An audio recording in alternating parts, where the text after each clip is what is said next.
They've been playing baseball at Newberry High and Chipley High for a combined 181 years. And tonight, one of these two teams will win their first state championship. Good evening, everyone, and welcome to the CenturyLink Sports Complex in Hammond Stadium in Fort Myers, Florida, for the FHSAA Class 1A State Championship game between the Tigers of Chipley High School and the Panthers of Newberry High School. Ryan Murphy, John Vitas, glad you could join us in Fort Myers. And John, tonight we crown a champion. These two teams were so impressive yesterday with their aces on the mound, able to get by a couple of good teams from up in the Panhandle. But tonight, they've got one thing on the mind, hoisting that state championship trophy at the end of this 7-inning ball game. And both teams have athletes on the mound today. We'll get into them in just a moment. But first, we take you through the Chipley Tigers. Here's the lineup they'll try to win a title with. Carson Shores hits first, Brian Stone second, Neil Adams third, Kelby Woodham fourth, Parker Smelser fifth, Waylon Pitts sixth, Bryson Howard seventh, Will Taylor eighth, and David Carley ninth. Here's the defense that will try to stop them for the Newberry Panthers. Beginning left to right in the outfield, Josiah Hagelin in left, Jaden Holcomb in center, Caden Massey in right. At third is last night's hero, Luke Ridley. Makai Johnson plays over at short. The second baseman is Jonathan Moore. The first baseman is Logan Carlisle. And Caleb Compton does the catching for the starting pitcher today for the Newberry Panthers as we get our first look of the tournament at Justin Cruz. In the field last night, he gets the ball for the state title game tonight. Well, we got two athletes, like I said, on the mound, Neil Adams and Justin Cruz, each the top hitters on their respective teams as well. We saw both of them swing the bat well last night. Cruz hit a couple of missiles, and tonight he gets the start in on the bump. Adams only a sophomore, Cruz is a senior. We'll see if they come out sharp. It is number 1 Chipley, number 3 Newberry. John, let's play for some state championship baseball as we get ready for this evening's first pitch, and that first pitch is brought to you by Tony Sachery's famous Creole cuisine. As we get ready for these two teams up in the northern part of the state of Florida to decide a champion for the Chipley Tigers, who are today's designated road team. The first pitch is low and outside for a ball. At Chipley High, the school opened in 1908. They started playing baseball in 1914. And now 107 years later, they have a chance to win their first state championship for the Chipley Tigers and head coach Andy Compton. As the pitch low on the 2-0, it's 3 balls and no strikes on the Chipley leadoff hitter in Carson Shores. Chipley has been here once before, 2014. They were in the state title game as a 3-0 pitch in there for a strike. They lost 4-0 on that day to the eventual champions from Williston High School. 3 balls and a strike, the 3-1 pitch, fouled off to the screen. Good recovery here by the Newberry starter, Justin Cruz. Down 3-0. He's gotten it back to 3-2 against Carson Shores. Well, the outline you just laid out there, to me, makes this maybe the most significant game of this entire tournament. 3-1 fouled off. For Chipley, it's 107 years. For the Newberry Tigers, not quite as long. They started playing baseball in 1947. That's a 74-year wait. As Chipley will start the game with a base runner. A walk drawn by the leadoff hitter in Carson Shores, and he stands on first, nobody out, for a guy we didn't see yesterday for Chipley and Brian Stone. Well, regardless of how long these programs have been around, the bottom line is they've never won a state championship. So these kids haven't seen it, their parents haven't seen it, their grandparents haven't seen it. A lot of these families have been in these respective towns for generations. So this is a historic night for both teams, win or lose, but obviously a more historic and memorable night for the team who comes out on top. Pickoff throw to first, not in time.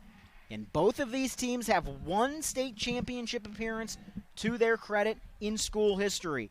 For Chipley, it was 7 years ago. As a bunt put down, foul down the first base side, it's 0-2. For the Newberry Panthers, it was 42 years ago. It was 1979. The Newberry Panthers lost to Clearwater Central Catholic in the state championship game back 42 years ago in their last appearance on this stage. No balls, 2 strikes, the count from Cruz. 0-2 swung on and missed. Cruz went upstairs with a fastball. Got a swing and a miss from Brian Stone. 1 on but 1 away, as it will be pitcher versus pitcher for the first time this evening as Neil Adams comes to the plate. Well, that last appearance for Chipley means that Andy Compton was the head coach the last time they reached this game. First pitch in the zone for a strike. 0-1 to the 3-hole hitter in Neil Adams. Compton has been with the program for 33 years. Born and raised in Chipley. One of the better players they've had in their program. Went on to play at Cincinnati in college. Swing and a miss. No balls, 2 strikes, quickly the count on Adams. And conversely, Michael Spina, the head coach for Newberry, is only 34 years old. He was not on this planet the last time Newberry was in this situation. The 0-2 swung on and missed. Back-to-back punches for Justin Cruz as he's gotten the 2 and 3 hitters in the Chipley lineup, and he'll now deal with the 4-hole hitter who had a couple big plays last night for the Tigers, Kelby Woodham. Well, this is what we talked about last night, keeping the emotions in check. It's even more relevant tonight with the state title on the line. These teams are talented. They've lost 1 game all year. They're clearly elite programs in the year of 2021. But tonight, the key is to stay within yourself and just keep doing what got you here. You don't have to be Superman here in the first inning and chase pitches out of the zone, because Stone and Adams both did that. That pitch is out of the zone, and able to hold up on it is Kelby Woodham. 1 ball, no strikes. Woodham, a .347 hitter on the season. Hasn't homered, but has driven in 10. The 1-0 pitch. That one is down Broadway for a strike in the zone. It's 1-1. I should correct myself. Andy Compton played at Chipola. He graduated from Auburn as a student. Didn't play baseball in the SEC, but did play at the college level. It's the Newberry head coach, Mike Spina, who played at Cincinnati. And that one gets away from the first baseman. It caroms back. Not enough to keep the runner from going to second, though. Up to second goes the leadoff hitter, Carson Shores, and the Chipley Tigers have a runner in scoring position with 2 outs here in the first. Well, it was Chipley yesterday who benefited from a slew of errors on the Holmes County side, and right away again tonight here in the first inning, benefiting from a defensive miscue on the other side. Cruz just airmailing that throw to first. And now an airmail throw to the plate. Over the head of the hitter in the 4-hole in Woodham. Easily to third goes Carson Shores. So you had a 1 ball, 1 strike count with a runner on first. Now you got a 2 ball, 1 strike count with a runner on third. Only 1 pitch thrown to move the runner from first to third. Big opportunity in the first. Fly ball foul down the right field side. It's going to head back into the parking lot here at CenturyLink Sports Complex. And it's deuces wild in the first. 2 balls, 2 strikes, 2 outs on Kelby Woodham. And you can see the shadows here early in this game. They won't be a factor by about the 3rd inning. 2-2 below the knees as the count has filled up. 3-2 on Woodham. Woodham, a junior for this Chipley team. But at this stage of the night, 7 o'clock, there are all kinds of shadows across the field. They are a factor. 3-2, ball 4. And Chipley has runners at the corners with 2 outs here in the first. Woodham draws a solid walk to put runners at the corners for the 5-hole hitter, the first baseman, Parker Smelser, as they will lift Kelby Woodham, as is the norm for a courtesy runner. That courtesy runner is Trent Bonkum, number 12. Yeah, Woodham, the catcher, with 2 outs, going to get it. It's a little bit more speed out there, although Woodham is a very athletic catcher. We saw him throw somebody out yesterday from behind the plate. If you have a good defensive catcher at the high school level, it can really help you win some games. Parker Smelser digs in. North of 300 on the season. Biggest at-bat of his season thus far. As the first pitch to him misses low for a ball, it's 1-0. In a state championship game like this, you'd love to be the team that throws the first punch. 1 ball, no strikes, the 1-0 pitch. Swing and a miss. Cruz battles back to go to the count.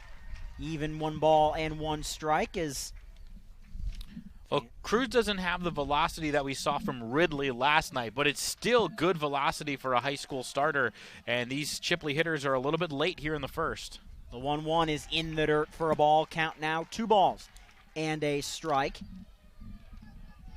Final day of this first session, if you will, of tournament games here in Fort Myers. We go to 6 and 7A tomorrow as the 2-1 pitch in the dirt for a ball. It's now 3-1 on Parker Smelser, and Cruz is a ball away from loading the bases here in the first for Waylon Pitts. Yeah, just a little out of sync right now with his delivery, which you can understand in such a high-pressure spot.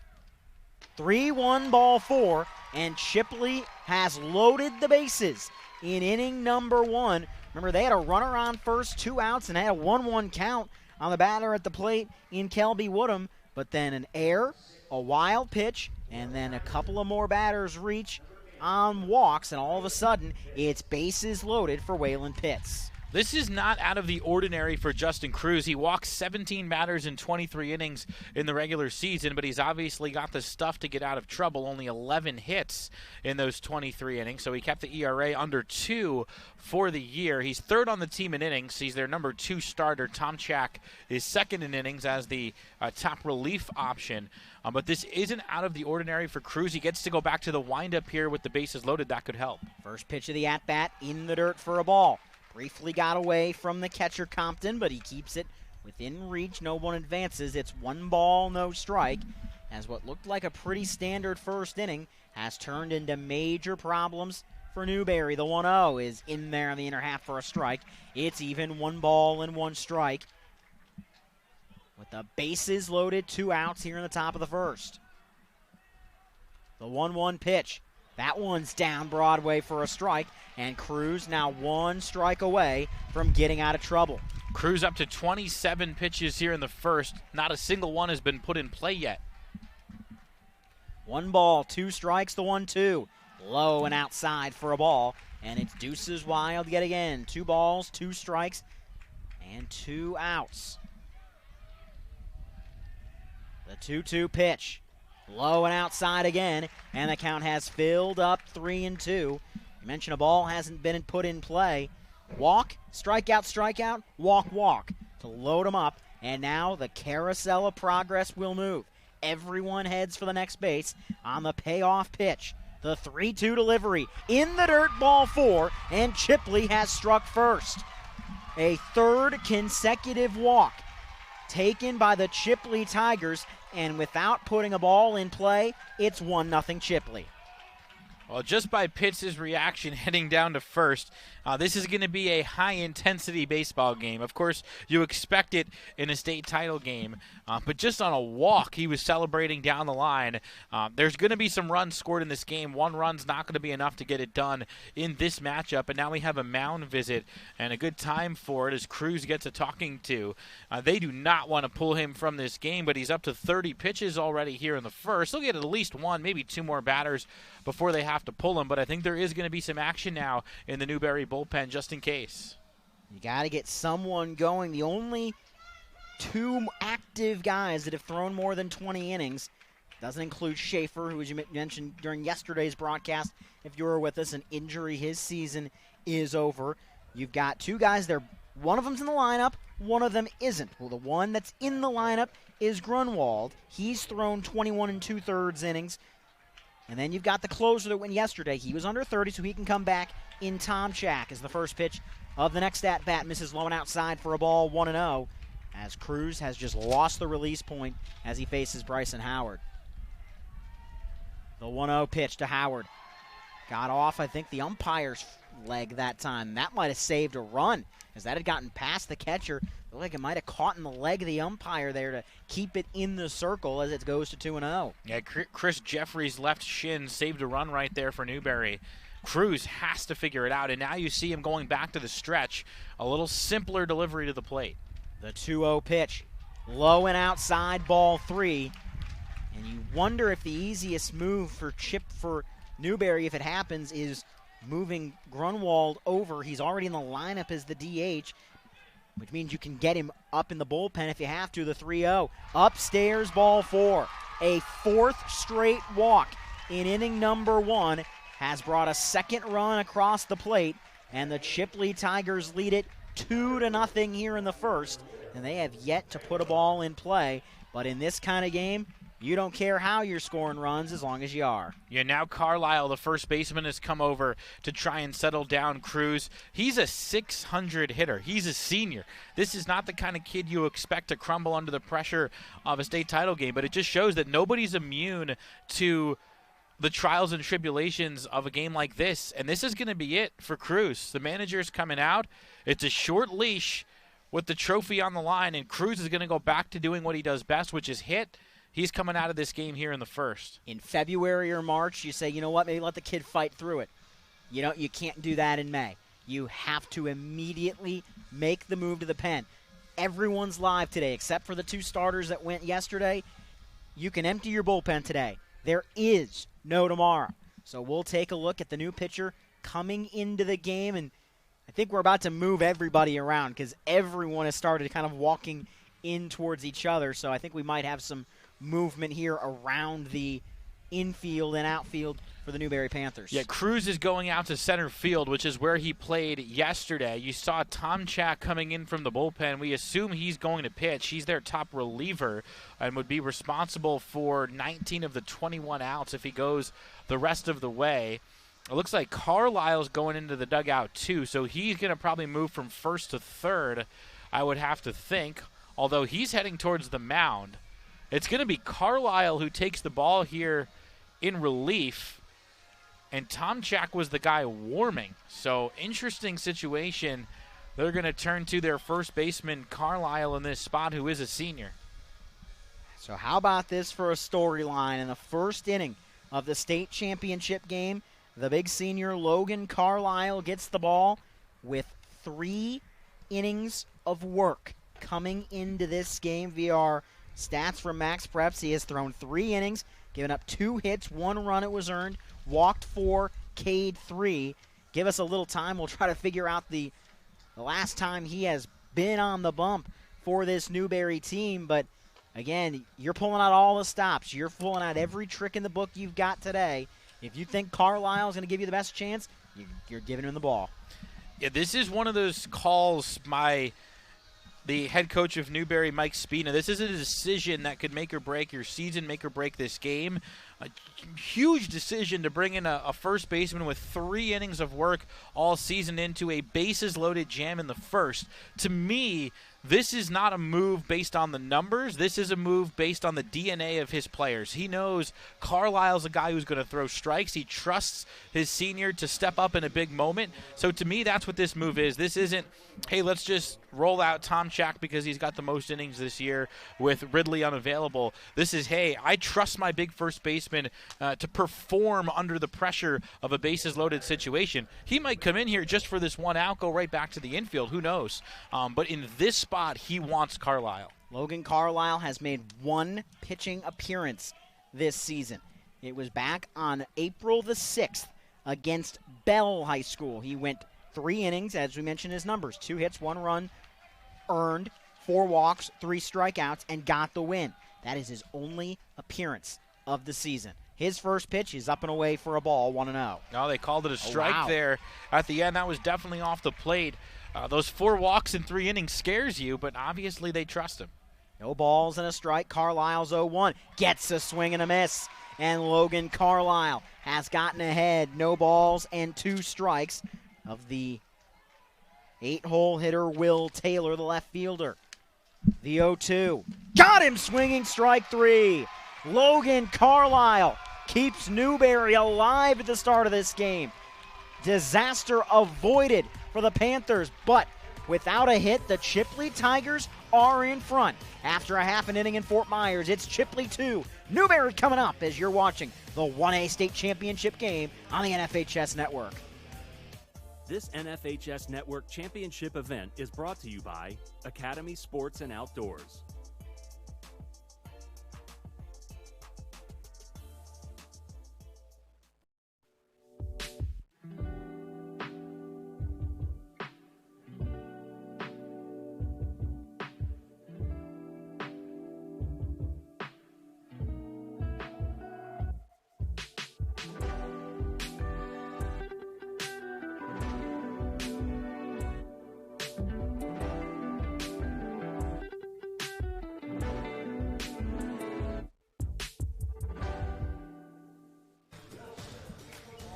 The Newberry Panthers are going to have to work from behind. We'll take a look at the lineup that will help try to do that for the home team in this state championship game.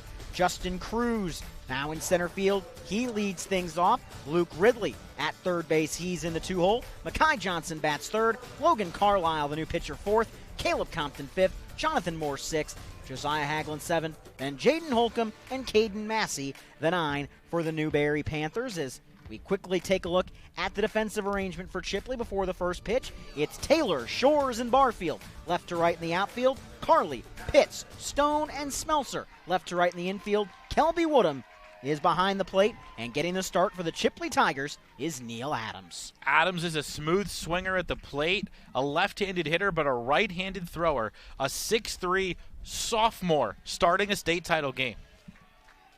How well can the young Adams handle the pressure of the state championship game? Well, for at least one pitch, no pressure at all. In the zone for a strike, it's 0-1 from Neil Adams to the leadoff hitter in Justin Cruz. And this is an interesting at-bat as the 0-1 floats in for a strike.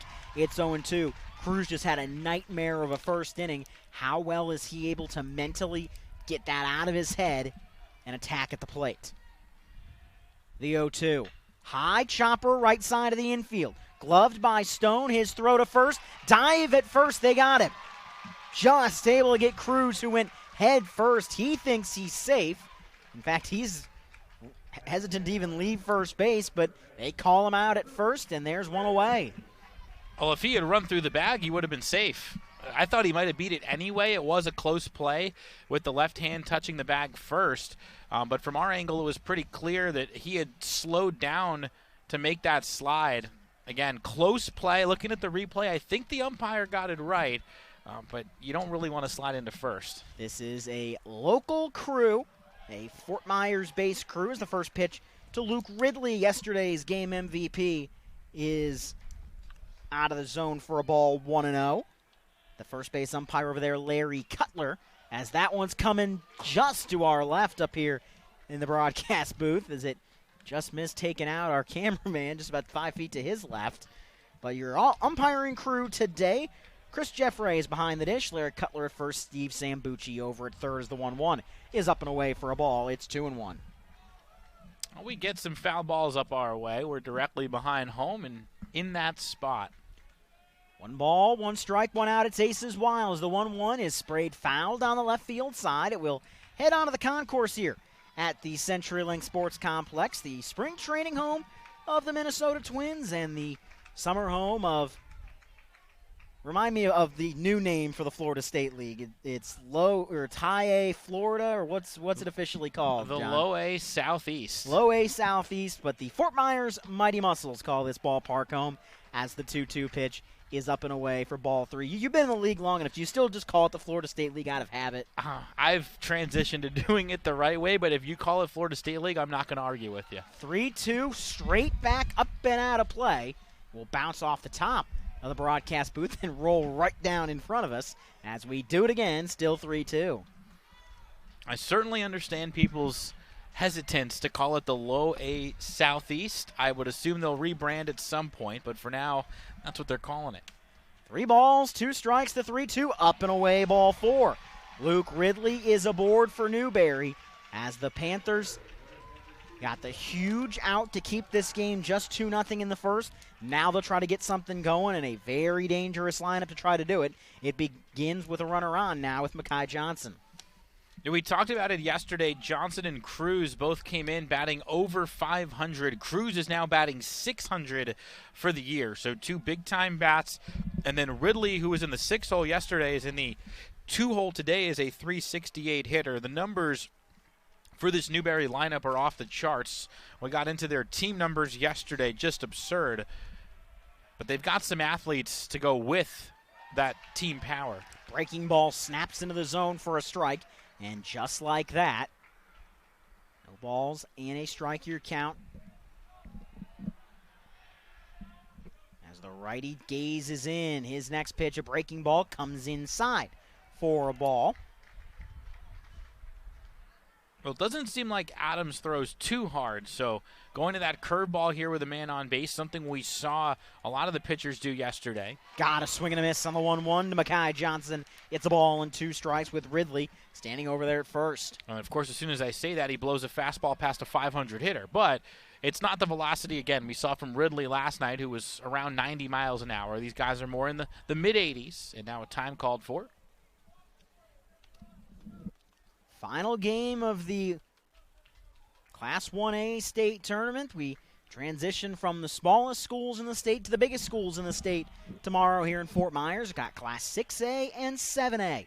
As the 1-2 pitch bounces in, it gets away from the catcher. Up to second base goes Luke Ridley. He'll make a turn around second and go further as he's dancing off the bag. But he is a big smile on his face. We saw that swagger on the bump yesterday for Luke Ridley, and I think he kind of showed that there on the base path, like, hey, look at me, look at me, look at me, and then kind of strutted his way back to second. Yeah, he likes the attention. You can tell. He's a big-time competitor, and that's what it takes to win state playoff games, and he won one for him last night. 2-2 pitch drilled high and deep into right center field. Center fielder Shorts is back to make the catch. Tagging up from second and heading to third is Ridley, and Newberry with a chance to chip into this Chipley lead, no pun intended.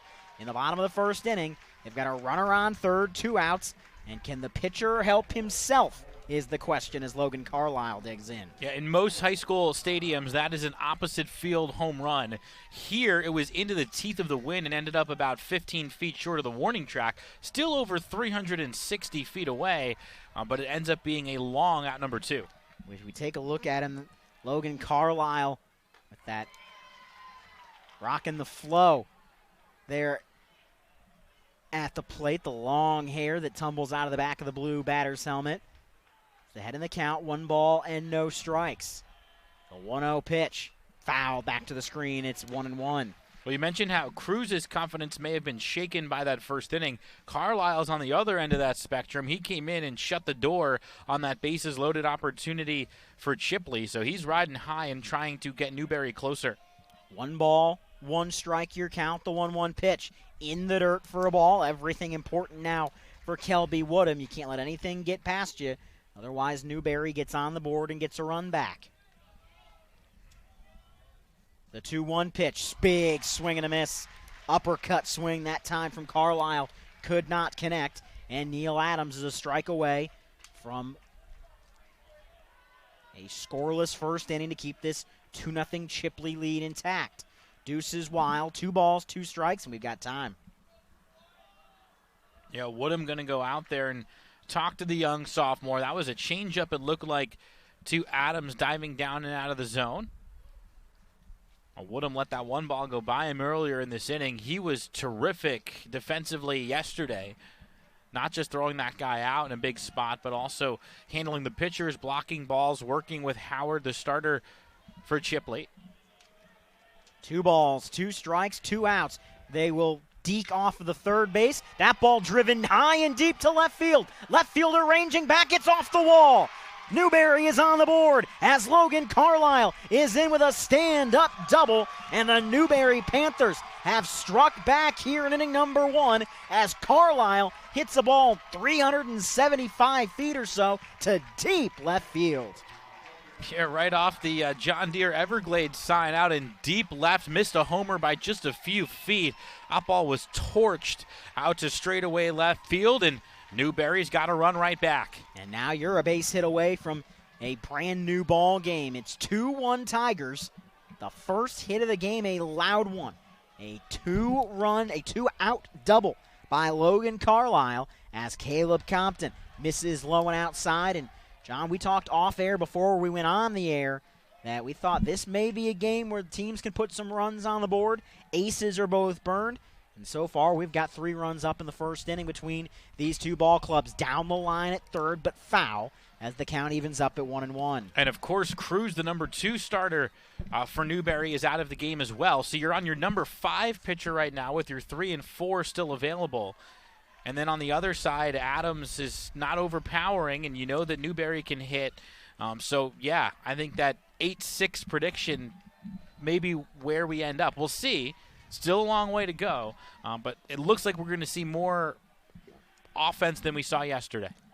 Great breaking ball. Snaps to the inside corner against Caleb Compton. And the count is the ball and 2 strikes now on the 5-hole hitting catcher. A .385 hitter for him on the season.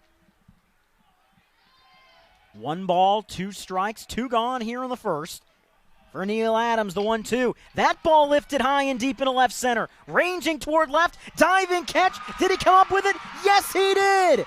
Will Taylor takes a run away. A massive defensive play for the Chipley left fielder as the Tigers maintain their lead in the first inning. Will Taylor comes up with it, and going to the top half of inning number 2, the Chipley Tigers are all kinds of fired up. They lead it in the state title game, 2-1. Everybody knows how good Louisiana food is. For us, it's a way of life. We call it Creole. Creole is the melting pot of cultures, music, and great food. Salt and pepper? No way. On whatever you cook or whatever you eat, use Tony Chachere's Creole seasoning. Trust me, I know Creole, and this is the real deal. Oh yeah, Tony Chachere's Makes everything taste great.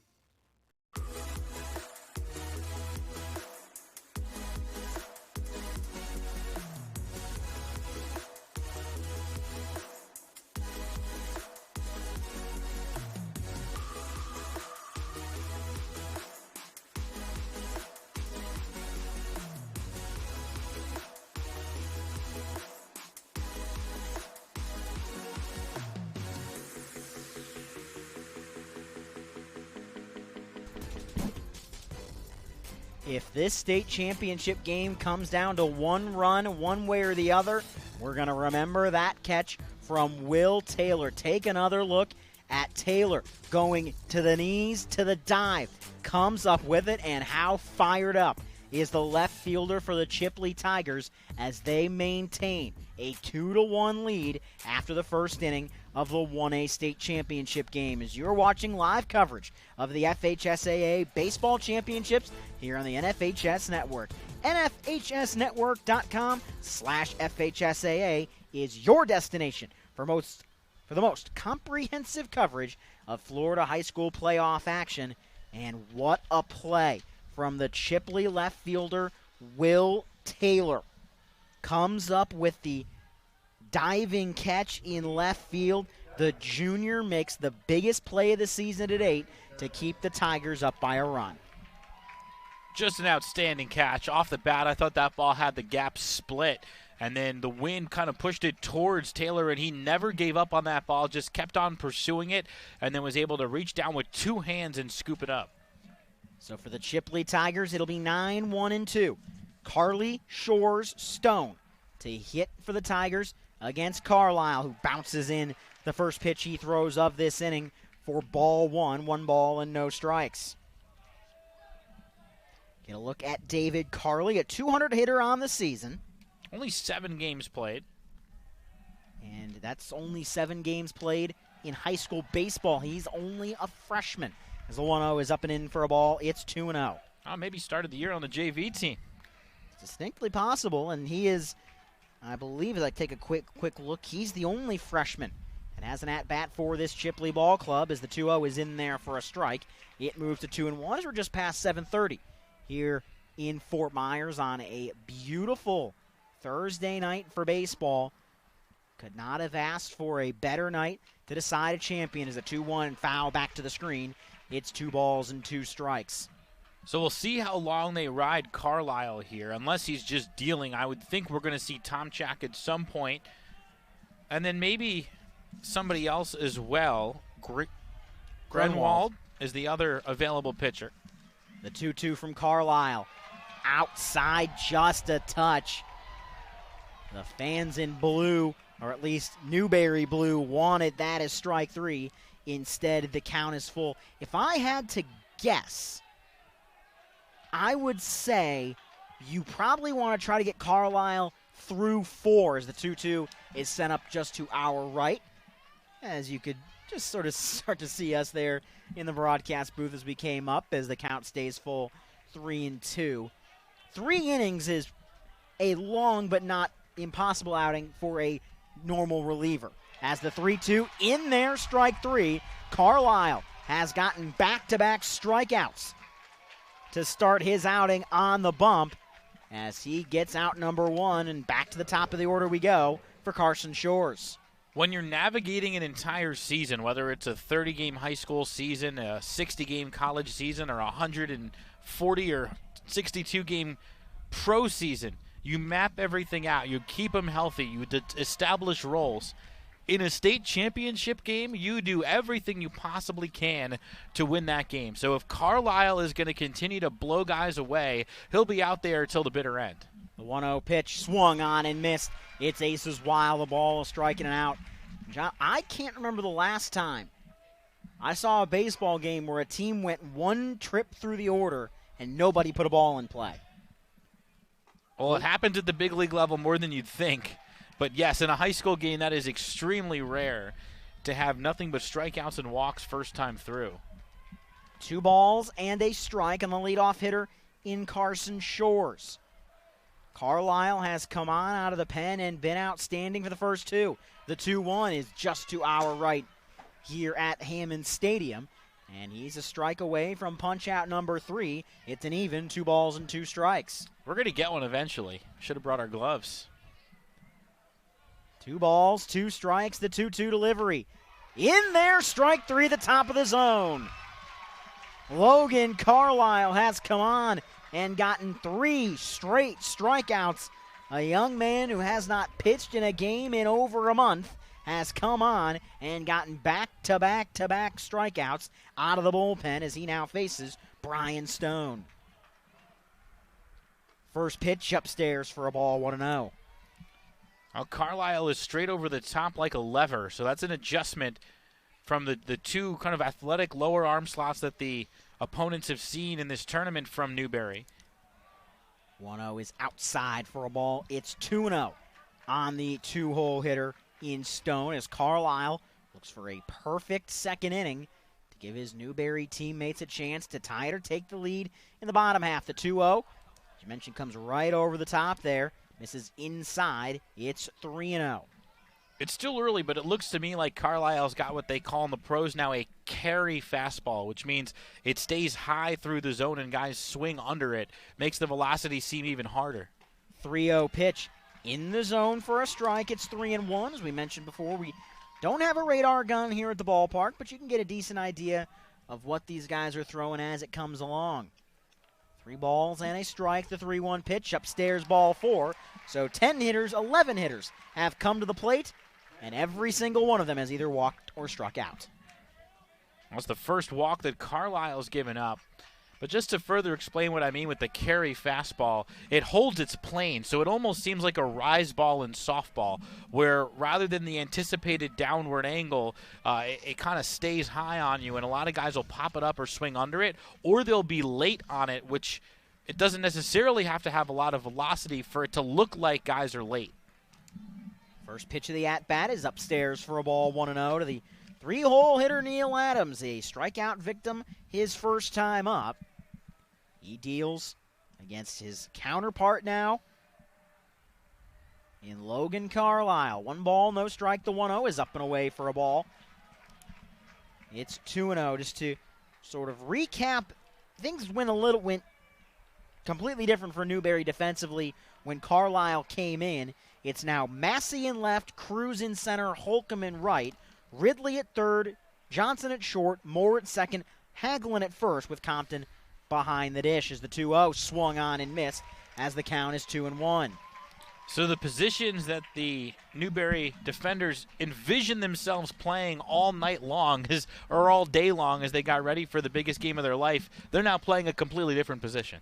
And it's the one sort of hiccup with having to play the 7 o'clock game as the 2-1 pitch is in the zone for a strike. It's deuces wild 2-2, especially for 2 teams that are staying in local hotels. Some of these teams that are only an hour away, they may just go home. These teams are staying in hotels. You had to sit around the hotel all day long and just think about tonight. The 2-2 is lifted high and deep. down the right field line, but too far. Into foul ground. No play to be made down the right field side from Holcomb. As we'll do it again, 2 balls and 2 strikes. Well, this is who you want up there right now if you're Chipley. Adams is a .478 hitter, their top batting average on the team, and 15 doubles. So go with a few triples as well. He is a sweet swinging lefty, just a sophomore, and of course the other starting pitcher. 2-2, ground ball right side. Diving attempt can't be made by Moore at second. It's a base hit. The first hit of the game for the Chipley Tigers. It belongs to Neil Adams, and it puts runners on first and second with 2 outs here in the second as we get a look again at the catcher in Kelby Woodham as Brian Stone stands on second for Chipley. No play to be made on him as Woodham comes to the dish. So 2 men on here, big spot for Chipley. Woodham walked and scored in his first at-bat, and he's their cleanup guy. So this is, again, the part of the order you want up with ducks on the pond. 1-run lead for Chipley. 2-1, top of the second inning. First pitch of the at-bat. Line drive, center field, but how about that for placement? Right there is the center fielder, Justin Cruz. Whoever in the coaching staff is responsible for moving the outfielders around got that one right. Cruz was in, he was there. A scoreless top of the second inning for the Chipley Tigers. Newberry gets their second ups when we come back as you're watching the FHSAA Class 1A State Championship game. Chipley leads it 2-1. The NFHS Learning Center is the leader in online education for the interscholastic community. At nfhslearn.com, you can find over 70 courses, including more than 30 free courses, such as concussion in sports, heat illness prevention, sudden cardiac arrest, and protecting students from abuse. To learn more, visit the NFHS Learning Center.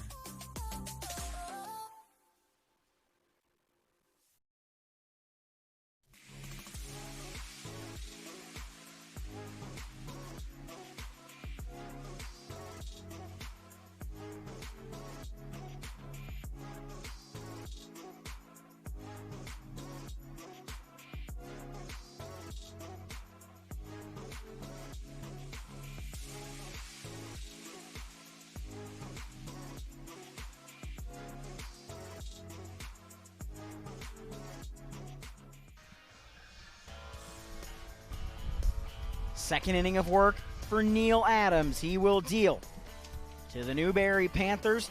6, 7, and 8. Grunwald, Hagelin, and Holcomb to hit for the Newberry Panthers. They got a run in the bottom of the first. They'll try to do so in the bottom of the second as it starts with Luke Grunwald, who digs in from the right-hand batter's box. Grunwald, a .328 hitter entering the day. 21 of 64, 14 RBIs. He pops one up on the right side. It's going to get into the seats down that first base side as looks like a young Chipley fan will scurry in that direction to pick up an FHSAA souvenir. No balls and a strike, the 0-1 pitch. A breaking ball comes high and tight for a ball. It's 1-1. So Adams, who did survive the first inning, unlike the other starter, we'll see how he settles in here, getting to get deeper and deeper into this game. Of course, there's the pitch limit, which is going to be a big factor. Both starters were over 20 pitches in the first, so that will come into play. And he also comes a little bit more into play on another level as the 1-2 swung on and missed strike 3. So Neil Adams punches out Grunwald for the first out of the inning as Josiah Hagelin will step in. Adams is a sophomore. We aren't requesting birth certificates up here in the press box, but there is a difference between 16 years old and 17 years old as it relates to pitch counts. So if Adams is only 16 or younger, he can only go 95 pitches today. If he's 17 or older, he can throw 105. As the first pitch of the at-bat is in the zone for a strike to the left fielder, Josiah Hagelin. A 600 hitter entering the tournament, 522 entering the day as the 0-1 is low for a ball. It's aces wild, and a ball is striking it out. 1-1 coming, working quickly as Adams. His 1-1 gets a swing and a miss as Adams seems to be gaining confidence by the pitch as he's gotten ahead of the 6-hole hitter, the 7-hole hitter, I should say, in Hagelin, 1-2. His 1-2 pitch in the dirt for a ball. We even up 2-2. Well, if Adams is unable to finish this game, and we're thinking way ahead right now, Smeltzer and Pitts are the two relievers, and they're both in the game as well. So it's all athletes on the mound today. 2-2. Base hit through the left side in the 5.5 hole between Waylon Pitts and David Carley. As for the second in a row, Newberry gets a runner aboard. It's a single for the 7-hole hitter, Josiah Hagelin. That's just a classic piece of hitting. Hit it in the 5.5 hole and shoot the gap into left. Went down and got it. It seems like Adams lives down in the zone with all of his pitches. We've seen 3 different pitches from him so far in this game. Again, fastball's got some zip to it, but not overpowering. So those guys will look low. They'll be patient. They'll wait back and try and square something up like Hagelin did right there. I often say as pitchers, you'd much rather miss low than miss up. If you're constantly missing up in the zone, you run into trouble. If you miss low, guys can't beat you that bad normally as Holcomb digs in. But that's just a nice piece of hitting to shoot it through the left side as the count 1-0 on Jaden Holcomb. That 1-0 delivery catches the outside corner. It's Aces Wild.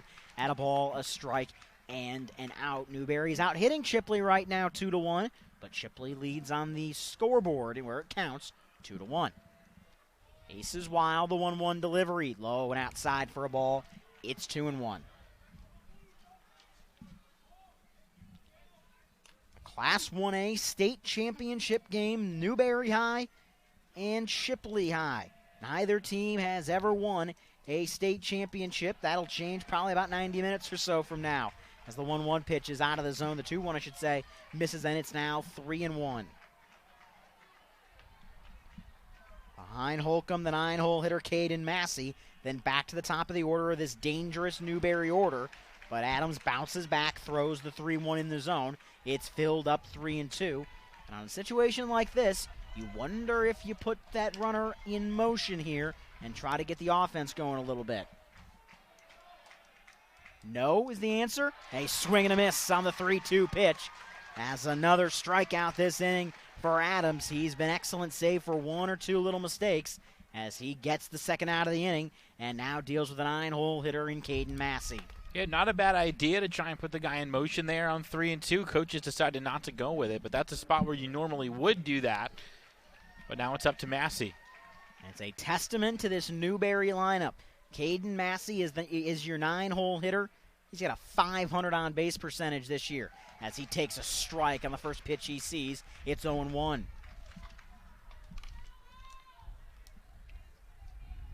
Normal depth around. Pinched a little bit in at third, playing about even with the bag. The 0-1 delivery. Just off the plate. The Chipley fans thought they had strike 2. Instead, it's even at 1-1. Got to get some lights on here, Ryan. Sun is setting. We still got them off. Still a little bit of sunlight peeking through as the 1-1 is down Broadway for a strike. The infield is almost completely covered in shadow, save for a little bit near second base. There's a little bit of sun left in the outfield, but the 1-2 is in there, strike 3. What an inning worked by the starter, Neil Adams. 1 single, but other than that, 3 strikeouts for the sophomore from Chipley as through 2 innings in Fort Myers. It's Chipley 2, Newberry 1 as you're watching the FHSAA 1A title game on the NFHS Network.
High school sports fans, never miss another game. Become a subscriber to the NFHS network to watch live event coverage, game replays, and highlights from high school sporting events from across the country. Millions of athletes, thousands of games, one destination. NFHSnetwork.com. We are high school. It's the top of the third inning of the 1A state championship game, and to take you through the next 3 innings of this title game, turn over to my broadcast partner in John Vitas. Appreciate it, Murph. 5, 6, 7 coming up for the Chipley Tigers in a 2-1 ball game. We've had base runners in every half inning so far, but both pitchers able to put up zeros in the second inning as Parker Smelser leads it off, and he attacks the first pitch, lining it back to the padding for strike one. He'll be followed by Pitts and Bryson Howard, the DH for Chipley here in the third inning. Logan Carlisle called upon an emergency duty in this game, pitching in the state title game after only working 3 innings all season long. He has been good, has worked around 1 hit through an inning and a third, and struck out the first 3 batters he faced. Misses upstairs there, ball 1. And you have to think that that was the contingency plan for this Newberry team. These coaches, again, you sat around all day thinking of everything. Swing and a miss on a high fastball there, strike 2. I don't think they envisioned Cruz getting knocked out in the first, though. And I don't think they imagined having to pull him because he was wild with only a 2-0 game. If it was 5 or 6-0, you could basically put anybody out there at that point. But 2-0, you're still in it. And Carlisle collects another strikeout as Smelser chases one out of the zone. But you had to, I think, again, you had a week or so to ponder the whole tournament. And then you had all of today to ponder this game. You had to think at some point it came up between the coaches in the couple of rooms they're in. Okay, if something goes wrong with Justin, if he gets hurt, if something goes wrong, what's our long relief plan? That first pitch is upstairs. And evidently the long relief plan was Logan Carlisle. Obviously they wanted Cruz to go 5 or 6 and turn it back over to the closer just like they did last night in Tomchak, but this was the long relief plan. 1-0 is high for ball 2. Now, you don't know how much length you can get from Carlisle. You're just going to ride him until he shows signs of slowing down. But the pitching decisions, especially here in these title games without your ace on the mound, are crucial to winning the title. That one catches the inside edge for a strike 2-1. I think when you enter a game like this, one and done, state championship game, in that dugout, I think you have 3 pitching plans. I'll tell you about that after the 2-1. Swing and a miss, letter high heater, and Pitts swings and misses 2-2. You have your long relief, your middle relief, your short relief plans. You have your, okay, what happens if Cruz gets bounced after 1 or 2? Okay, what happens if Cruz can give us 3 or 4? Okay, what happens if Cruz can give us 6? The 6 is easy. Turn it over to your closer.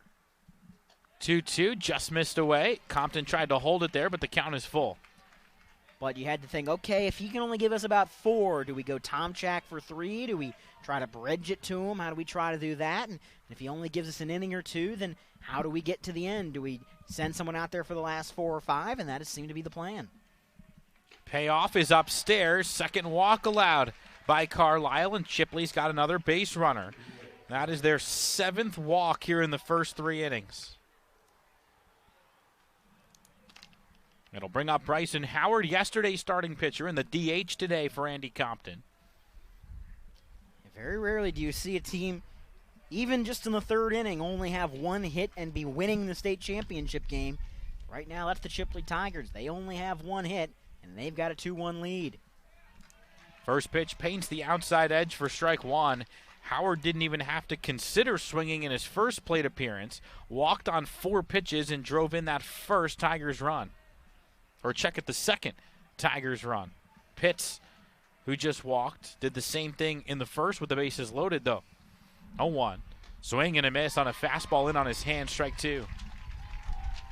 There's something about the way Carlisle delivers the ball in tandem with that carry he gets on the fastball. Guys are just not picking it up well at all. And if he can throw it for a strike, he's had plenty of success.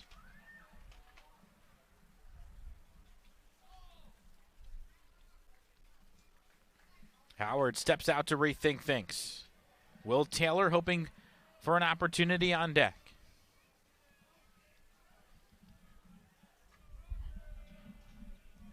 Carlisle fires, and this one's popped up right up the shaft behind home plate.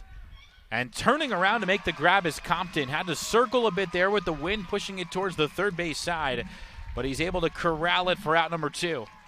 The old snow cone play there by the catcher for these Newberry Panthers in Compton. The wind just swirled that one around the phone booth, and he was able to get it there in the edge of the glove. It doesn't matter how you get it. You got that second out of the inning and a chance to retire the side with only the one base runner. So Will Taylor, who made the highlight reel catch earlier, has a chance here with a man on and 2 outs. Chipley up by 1. Carlisle into the stretch, and the pitch is perfectly placed on the outside corner for strike 1. Taylor was the first man that Carlisle saw in that first with the bases loaded, and he struck out to strand 3. Otherwise, this game could be much different from where it is right now. Fastball down below the zone, 1-1. Carlisle already up to 42 pitches in relief. In fact, the Newberry staff has thrown 76 pitches already tonight. 2 2/3 of work. So closing in on 28 pitches per inning or so. There's a lob to first. Haglund over there at the moment. And back in easily is Pitts. Those lob throws have kind of gotten Newberry into some trouble today. That error back in the first inning, the only error that's on the board today, was just kind of a lollipopped pickoff throw to first that got a runner up to second. That one off the plate away for ball 2.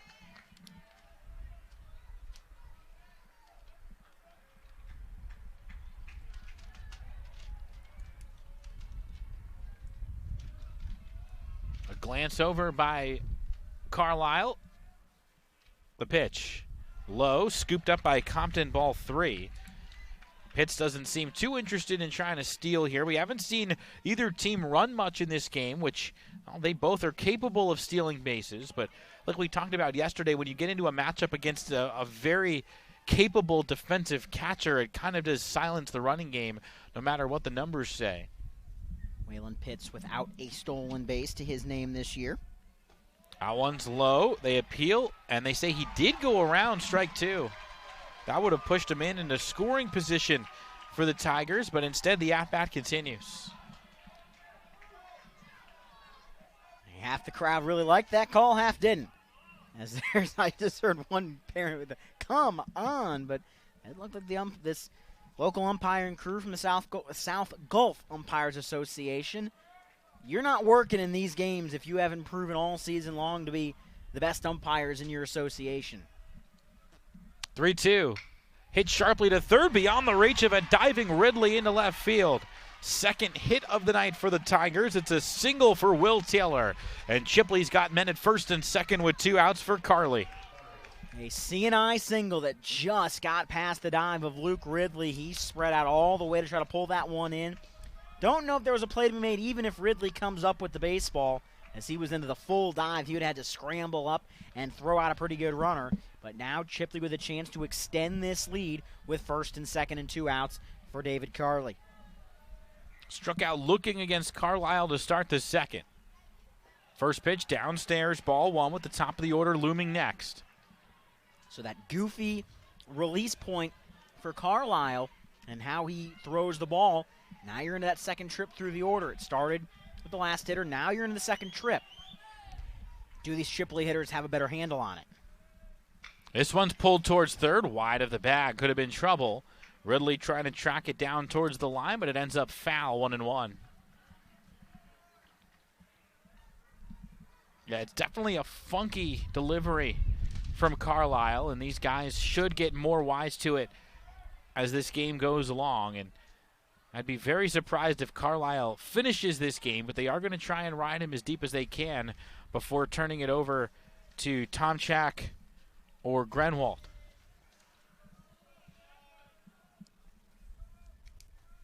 Carlisle, big kick, and the fastball on the outside edge, strike 2.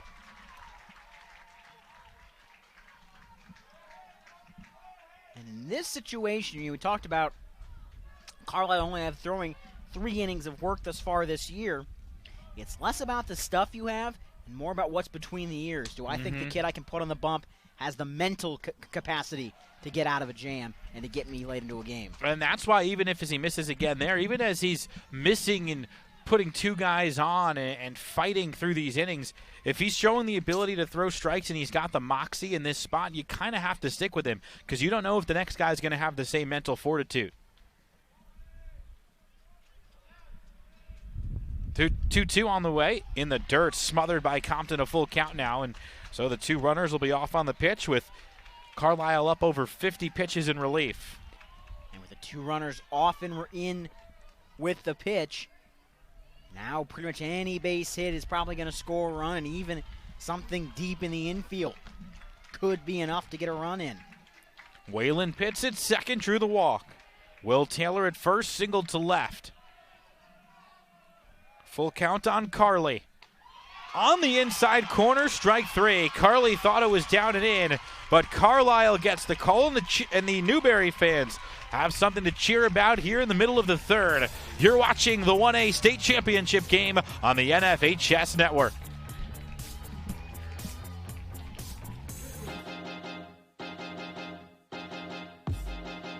High school sports fans, relive your favorite moments. Just click the shopping cart below the video player and select DVD or digital copy to get yours today.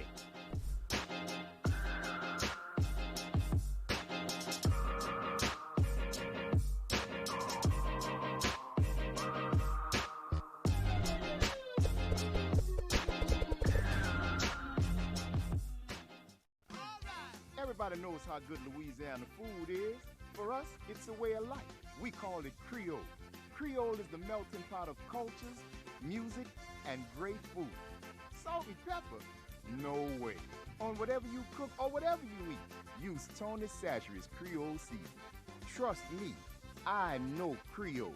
And this is the real deal. Oh, yeah.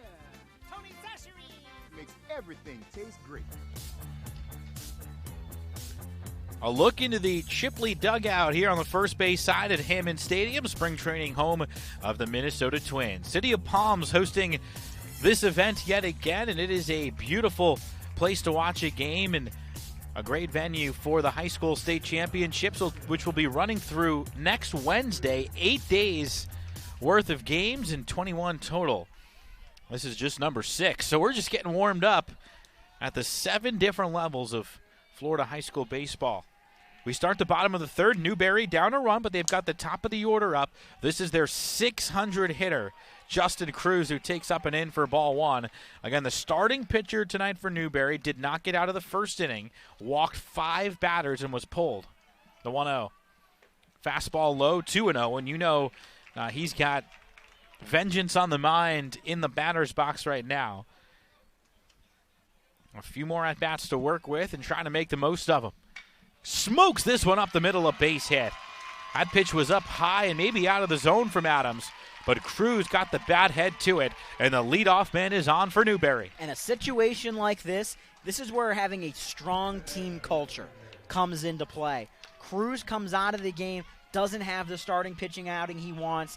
You know his teammates are down in that dugout saying, hey, we're fine. We're going to get this back for you. You just go out and hit. You go out and play center for us, and we'll pick you up. And what does he do? In his second opportunity since coming out of the game, ropes a single in the center, and he represents a tying run. Well, you don't go 24-1 or 26-1 without a good team culture. These guys believe they can win no matter what the score. This one's hit sharply to second. Stone goes to short for one. Relay throw to first, double play. Chipley turns 2 and snuffs out the threat so far in the third. And how big is that to do it against the number 1 and 2 hitters in this lineup for Newberry? Both good athletes to be able to just smooth as silk turn that double play to get the first 2 outs of this third inning. And it gets 2 outs for Adams in the inning on only 3 pitches or 4 pitches. So it helps that pitch count too, which, as we mentioned earlier, might be only 95 for Adams since he's younger. Perfectly turn double play. First pitch curve is in for a strike to Mekhi Johnson. Now, if you're Mekhi Johnson, you just got to restart the offense somehow. Get on base and see if you can put together a 2-out rally with Carlisle on deck. Change up sinks low, 1-1. Johnson hit one very hard his last time up, but was robbed of a double deep in the gap. Here's the 1-1. This one's lifted out towards right center, but much more shallow. The second baseman, Stone, comes back onto the dirt to make the catch. And Adams faces the minimum in a scoreless bottom of the third. We'll head to the fourth, still 2-1. Chipley out in front.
Newberry Panthers getting loose on the infield here at the CenturyLink Sports Complex. They find themselves down 1 as we start inning number 4, and it's Logan Carlisle back to the mound for Newberry's.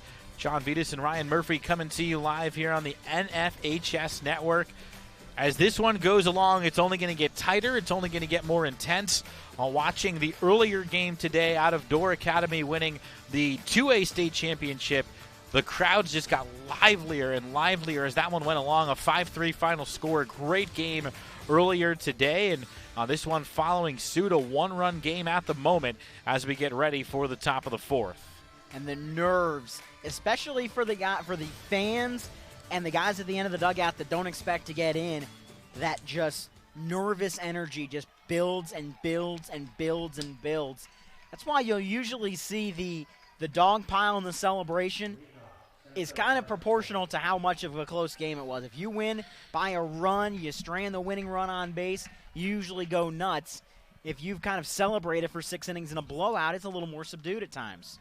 That one just missed hitting Carson Shores to start the top of the fourth inning. Carlisle up to 53 pitches in relief. Came in to get out of a jam in the first inning and has held it down ever since. I won well high ball too. Stone next, and then Adams and Woodham after that. Top of the order for Andy Compton's team. A long-time, lifelong Chipley Tiger. Compton, a big-time performer at Cincinnati. That one comes up and in, and Shores is hit by the pitch. Or check that, Spina. We got the notes on the wrong side. Leadoff man is on for Stone. Yeah, Chipley wants some more. What would this mean to head coach Andy Compton? Been at Chipley for over 3 decades. Never won a state championship. Been here once before, and you know that game. I can speak from experience being a part of teams that lose in the state title game. That stuff haunts you. You wonder, what could I have done differently? You get a second chance 7 years later to put a state championship banner in your ballpark in Chipley. Yeah, and he talked about his other teams, too. That's a push bunt, beautiful one. Right side, tough play. Moore's flip. Not in time. It's an infield bunt single for Brian Stone, and Chipley is set up here in the fourth. 2 on with nobody out. An old coach of mine once said, a well-placed push bunt is the most dangerous play in baseball. If you can place it in the right spot, it is so difficult to make the play, and we see how difficult it is to make the play as that second baseman has to charge and try to make the quick throw. He probably had to try to basically flip it with the glove if he had any hope. The fact that he had to bring it all the way up and then throw it, that's what allowed the runner to reach. It was really well done by Moore. You really couldn't get it there much quicker, but just a perfect bunt by Stone to set up their top hitter in Neil Adams. First pitch to the lefty is low, ball 1. But talking to Coach Compton, he talked about the pride in that Chipley baseball program and how they've had so many good teams year after year after year. They did get here once, but the other teams fell just a little short. I mean, they've been one game away from Fort Myers a couple different times. Of course, losing in the finals in 2014, got a sniff of it. There's a bunt behind home over the netting and caught by a fan for strike one. The crowd loves that. But he said, and this has been true for really all the coaches we've talked to, and a lot of them have been at their respective schools for decades, the team that makes it this far, the team that gets to the end, isn't always their most talented team.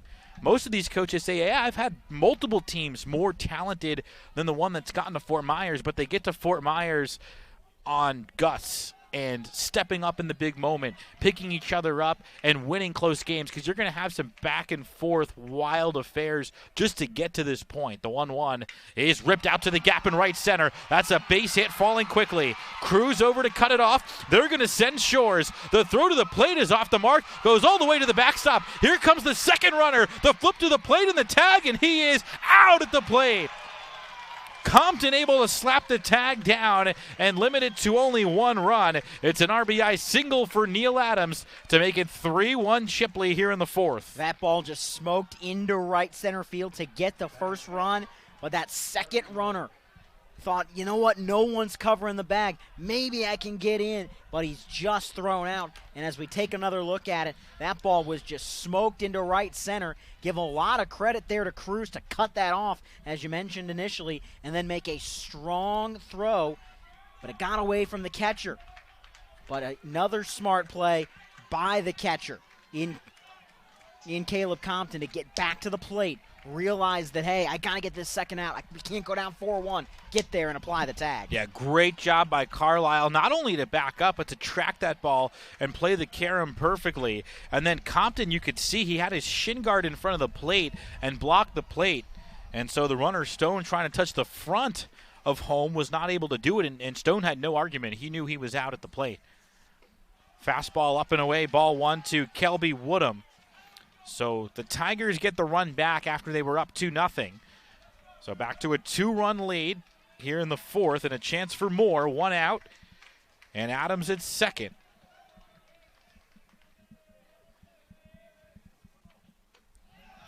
Fastball is up high for ball two.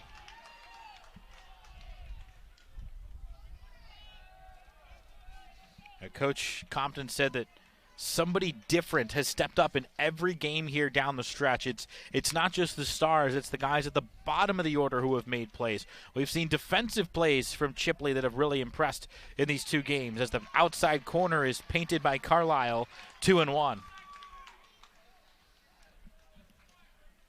Carlisle, you can't allow anything else. 2 runs, put you right back really where you were in the first. Still an opportunity for the old bloop and a blast, but 3 becomes a little more difficult. That one's low, ball 3.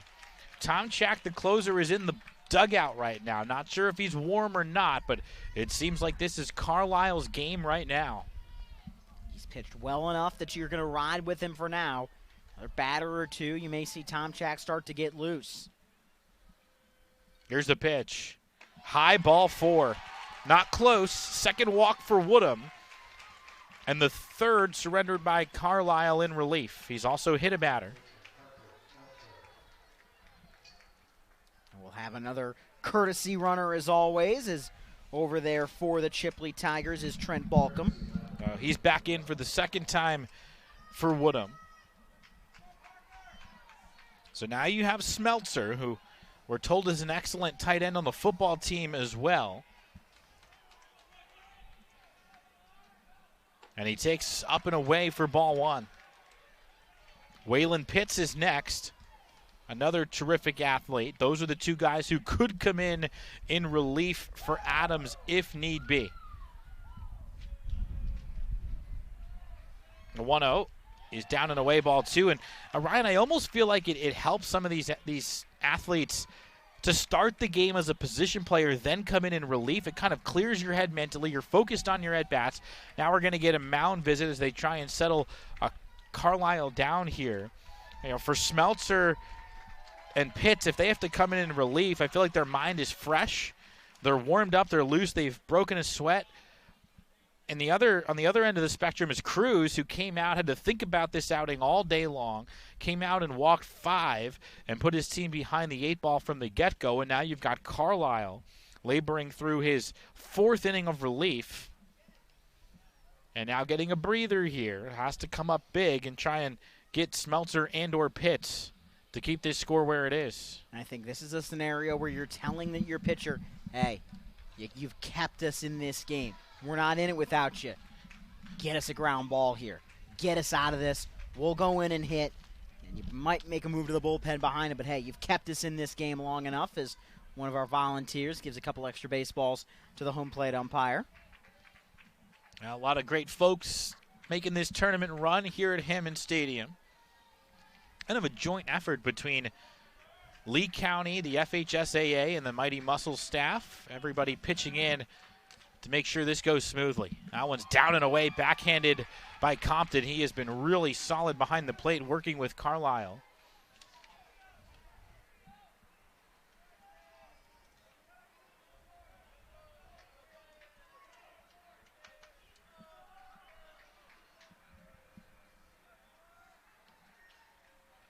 Here's the pitch. And there's a strike. It seems like Carlisle has bounced back on most occasions after falling behind in the count. I cannot afford to walk another batter here in front of Pitts. This is the 5-hitter Smeltzer in a hitter's count. The pitch. Swing and a miss. Took a good cut at a fastball in the zone, and now it's full.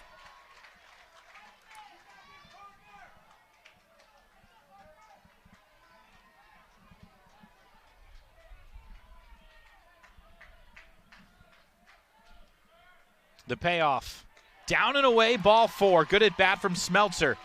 Bases are loaded for Chipley. Only 1 out. And Waylon Pitts to the plate for the Tigers. We talked earlier in the inning about the history that this Chipley program has. They've been on this quest for a state championship. One of their most prestigious alumni has a nephew on this team, as the former California and LA Angel farmhand Blake Balcom. He is the uncle of the 2 Balcoms on the roster, including the runner currently on second base in Trent Balcom. That one's up and away for ball 1. One of the teams that Uncle Blake played for during his time is familiar to the folks here in the Mighty Muscles organization. It's the team right next to you in the pecking order in the Twins organization now in the Cedar Rapids Colonels. That one's low for ball 2. It used to be below Fort Myers. Now it's above. So all the Mighty Muscles hoping to become Colonels this year. The pitch. Down the middle for a strike, and Carlisle has found the zone. Nowhere to put Pitts. Also played a year in Provo and a year for the Rancho Cucamonga Quakes, did Blake Balcom after a career at Florida State after playing at Chipley. 2-1. Swing and a miss on a high pitch from Carlisle, 2-2. You see a lot of former professional players coaching these Florida high school teams, and also parents and family members of players who end up here in Fort Myers. The 2-2 from Carlisle. Not called. It's called low, a full count. Logan wanted it. Will now have to go behind the mound to compose himself to throw a 3-2 to Pitts. There were some very exasperated expressions in the Newberry dugout. They thought that should have been strike 3, but it's going to be a full count pitch. Nowhere to put him. Biggest pitch of the game, I'd say, probably so far. Has to throw a strike, and now he'll step off and rethink things. Carlisle trying to channel that nervous energy. Get out of this inning. The 3-2. High ball 4. He's walked in a run, and Chipley pushes the lead to 4-1. Those crooked number innings tend to win you ball games. And so far, a couple of crooked number innings for the Tigers. 2 in the first, 2 in the fourth. As a gutty effort from Logan Carlisle. Looks like it's going to come to an end. 9 walks tonight from Newberry pitching. And it'll be the end of the line for Carlisle after 76 pitches. Smeltzer is in for Newberry, trying to get out of a crucial situation when we come back. We'll stay right here for the pitching change. Smeltzer came in yesterday or Tomchak rather, came in yesterday, the closer. Yeah, it's going to be Tomchak here. And it looks like they're going to bring in Holcomb as well, maybe move him somewhere on the infield as he has come in from his right field spot. We saw a lot of changes made earlier when Cruz came out of the game. Tomchak came in, got the final 2 outs yesterday in back of Ridley, the starter, who was magnificent over 6 1/3. And so they had to eventually go to Tomchak due to pitch count. And he allowed runners to get to first and third, but got that crucial final out on a strikeout to send Newberry to this game. Less than 30 pitches thrown last night for Tomchak, so he's able to come back tonight. Tomchak has been nearly unhittable this year. 27 innings. He's allowed just 1 earned run. 27 innings, 16 hits, 4 runs, 1 earned, 46 strikeouts, 6 walks, a 0.26 ERA. Opposing hitters hitting just a $155 against him and reaching at only a 256 clip. So this is the guy. You got to think he's going the rest of the way for Newberry. He's your best arm available. If he can get you to 7, you're going to ride Mason Tomchak as far as he can take you. Yeah, and Michael Spina said that this is their closer, this is their ground ball specialist. And so he's someone that comes in, does not strike out the world like Ridley does. Pitches to contact, gets a lot of weak contact, and that's exactly what they need right here to try and get Bryson Howard to roll into a double play potentially and get Newberry out of this inning. They really cannot afford to allow too much more damage here in this 4th inning after giving up 2 in the first, 2 now in the 4th. They've walked 9, and so it's up to Tomchak here to try and right the ship for Newberry, give them a chance to come back in this championship game. You mentioned he's a ground ball pitcher. That's what you need here. The infield is going to pinch in at the corners. They would start a double play to the plate. Middle infield is back. They would try to turn something conventionally. Howard, wasting no time, goes after the first pitch and fouls it back. This is a Newberry team that knows they can come back. They've got the offense to do it, but you can't let this game get too far away from you. The pitch just missed low, ball 1. Again, we mentioned it earlier, but Grunwald is the only other pitcher they really have, so there's a good chance Tomchak takes him the rest of the way. The pitch. Fastball on the outside corner, strike 2. It's a much different look. You had Carlisle, who was straight over the top. Now you have Tomchak from that low angle, almost sidearm from the right side. He delivers. This one's chopped right side, tough play. Charging in, and then the flip to first gets the out, but another run comes in for Chipley to make it 5-1. Yeah, you can't try to play any hero ball there. Get the out where you can get it. Live to see another pitch. Give up the run. That's just a great piece of bases loaded hitting. Get a ball in play where they can't turn it, and Chipley's up 5-1. So 2nd and 3rd now with 2 outs for Will Taylor, who delivered a single his last time up, has also made an excellent defensive play in this game, and he watches away, ball 1. But if you're Newberry in this game, how badly do you miss Schaefer, the pitcher we talked about earlier, who had such dominant numbers? Allen is in for a strike. He was lost for the year with an ACL injury. And this would have been his game, most likely, if he had been healthy. And instead, Newberry has to piece it together with 3 different arms, and they find themselves down 4. This one sprayed foul off the right side out of play, strike 2. And the one thing that is interesting when you're a 25-1 team, especially as dominant as Newberry has been this year. It's a team that does not have a lot of experience having to play from behind. They've had to do it once or twice, but they're not used to being at this level. Tomchak freezes Taylor and escapes the inning, but not before 3 runs come across for Chipley, and they can smell it halfway home in the finals. It's 5-1 Tigers on the NFHS Network.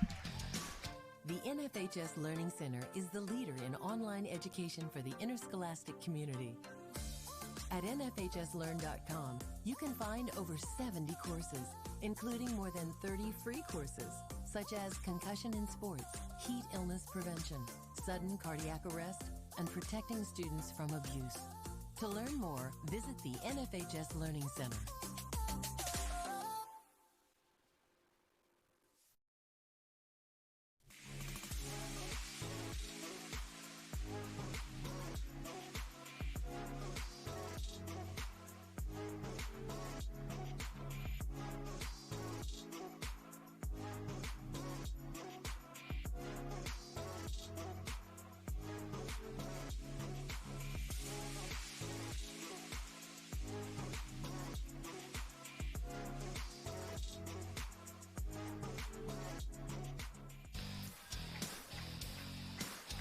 Sun setting over the third base stands here in Fort Myers. Chipley now with a 5-1 lead and trying to ride their sophomore to a state title as Adams goes back to the mound. Newberry has some hitting to do. Fans of all ages here at the ballpark. A lot of folks have made the trip down from the Panhandle. Of course, Newberry more the Gainesville area, but still a long drive for both of these sets of fans to come down to Fort Myers as Carlisle leads off the bottom of the fourth. That's 1A baseball for you. You see fans of all ages, whether they be students. We see quite a few of the students that have packed their way near home plate as the first pitch is low. Students, parents, teachers, faculty members, just regular old community members have all packed in the cars and made the trip. Oh, Carlisle crushes one out to deep left center. Will the ballpark hold it? Shores at the warning track. It's off his glove and onto the warning track. Carlisle into second with his second double of the night, and Newberry has some life here in the fourth. That's exactly what Newberry needed to start this inning. Down by 4, you can feel the state championship slipping through your fingers. You needed a stopper. You needed something to say, hey, we're still in this game. You got the first hit. Now you got to string a couple together. That's a good start. Carlisle delivering another bomb. The last one was off the wall and left. That one was to the warning track in left center. Shores had a chance to make the running catch but couldn't come up with it. And now it's Compton, the catcher. First pitch to him. Breaking ball low from Adams, ball 1. 50 pitches for Adams, so still plenty to work with, but at some point we will likely have to see a reliever for Chipley. That's where if you're Chipley, you just love to build this lead and give that reliever as much of a cushion as you can. That one hits the corner to level up the count on Compton with Grenwald up next and then Haglund. The pitch. Breaking ball low, another good take by Compton. Newberry fans trying to will their boys into some offense. Both teams with 4 hits. That one's fouled back. Compton took a pass at a pitch inside, 2-2. This is where, if you're Caleb Compton, your job here at the very least is a ball on the right side of the infield. Get the runner over to third. You don't need to get all 4 runs in this inning, but you do need to start chipping back into this lead. Get that second run across with a productive out. 2-2 is over his head for ball 3. Great job by Woodham to come out of his crouch and keep the runner at second. Compton, a .382 hitter for the season. He's one of their better bats here in the 5-hole. Full count. The pitch. Upstairs, ball 4. Great at bat from Compton. And the table is set for Newberry. First and second, nobody out, and Landon Grenwald coming to the plate. So I'll ask you, John, how do you handle this if you're Newberry? First and second, you're down by 4. Do you bunt here, get a couple guys in scoring position, or do you try to ride this thing out, see if you can make a big inning out of it? Oh, I'm riding it out. I'm trying to put up a crooked number here and get greedy, get it all back here. You don't know if you're going to have a first and second opportunity the rest of the way. We got a pinch runner coming in for Compton, who of course can re-enter as the catcher.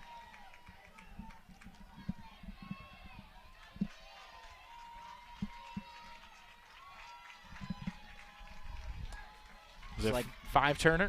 Yep, Newberry going with James Turner, who wore number 1 yesterday, wore 5 today, which we always appreciate those numbers changing in the middle of the tournament.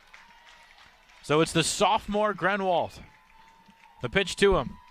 Down and away, ball 1. Adams is nibbling a little bit here in the 4th. He knows he's come to a big crossroads in this game, doesn't want to give up any more loud contact. The 1-0.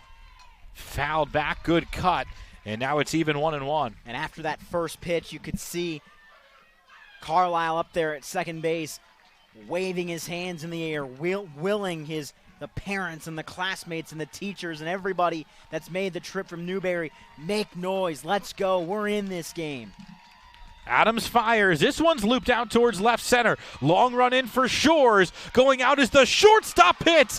The catch and the throw not in time. The runners are able to get back. But what a play by the shortstop Pitts, going back to make the over-the-shoulder basket catch and take a hit away from Grenwald. And the fans from Chipley rising in appreciation of an outstanding play from Waylon Pitts. Almost had a double play that could have completely extinguished this rally, but watch the path he takes. Just checks, and makes the Willie Mays style grab in shallow left center. And then almost doubled up Carlisle. But a heck of a play by Pitts. That one's down and away to Haglund for ball one. I think this is a spot where you are conservative on the base paths. If you're Newberry, you do not, you know you need a couple hits in this game, so you don't want to get anybody thrown out on the base paths, especially on balls like that just kind of scored away. Stay and make sure you can hit your way in. The 1-0 on the way. Hit sharply out to second, could end the inning. There's the flip to short. Pitts the running throw to first, and it's not dug out. It gets away towards the dugout, and Carlisle will score. Newberry catches a break, and they've gotten a run back. It's 5-2. Sometimes when you're trying to come back in a game, you need to catch a break, and that's what the Newberry Panthers just did. That was a tailor-made double play ball, but Pitts spiked the throw just a little bit. The scoop couldn't be made. It gets off the dugout, and the Newberry Panthers not only get a run, they get a runner in scoring position with 2 outs and a chance to almost erase that 4th inning. They get a second run up on the board. Take a second look at that attempted double play ball. And that is as perfect as it can come to a second baseman in a double play situation. Yeah, Pitts was past the bag and then decided to kind of veer to his right as the runner was coming in.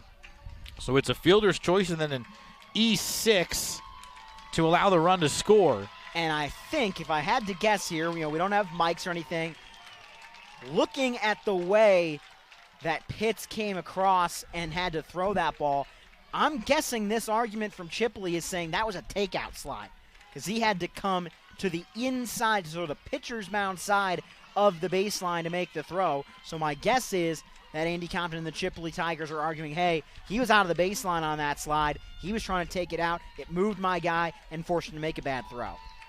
So Holcomb the batter with a man in scoring position, and he waves at a fastball, strike one. Adams able to sneak it by him. All 3 strikeouts for Adams came in the 2nd inning. We've seen a lot of contact aside from that one frame. Holcomb's played a few different positions in this game. Watches a curveball down and away to level up the count 1-1. Huge moment here in the ball game for the Newberry Panthers and Jaden Holcomb. You get a base hit here. That heart continues to beat. It's a 2-run ball game again. You're back to a bloop and a blast. Chipley gets out of it. They've got themselves that little bit extra of a cushion. And fouls that one off the right side. Strike 2.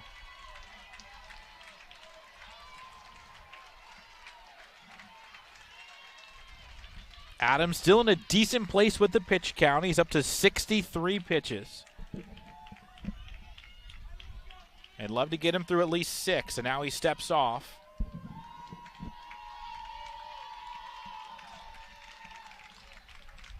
Here's the pitch. Low, good take, and now it's 2-2. Holcomb is working a nice at-bat here, trying to find something he can handle. You don't need to hit a ball 110 miles an hour with the exit velo. You don't need to hit a ball 800 feet. Just something that can slither through the infield and get the runner in. That one's high, and now it's full. You've got Massey due up next. 2 outs here in the bottom of the 4th. Newberry has gotten 1 of the 3 runs back that they gave up in the top of the inning. And you got the top of the order after Massey. 3-2. Ripped into left field. That's a base hit. Haglund is going to get the wave. Taylor winds a throw towards second. The run comes in as Holcomb delivers for Newberry. It's a 2-run game. And the Newberry Panthers will not quit in this state championship game. Every time Chipley has thrown a punch, Newberry has been able to jab back. They haven't gotten the big one on Chipley yet, but every time they've taken one, they've thrown something back. Chipley got the 2 in the first. Newberry responded. They've done the same here in the fourth. And that ball was ripped. A little surprised Taylor didn't try and throw home as the runner was just approaching third as he fielded that ball in left. Probably wouldn't have got him, but he would have had a chance with a perfect throw. Here's Massey, looks to bunt, puts it down, fielded by Adams. He'll flip over to first, and the inning comes to an end. But Newberry gets a pair, and we've got ourselves a great state championship game here at the 1A level. You're watching the NFHS Network. Tigers nursing a 2-run lead. The NFHS Learning Center is the leader in online education for the interscholastic community. At NFHSLearn.com, you can find over 70 courses, including more than 30 free courses, such as concussion in sports, heat illness prevention, sudden cardiac arrest, and protecting students from abuse. To learn more, visit the NFHS Learning Center.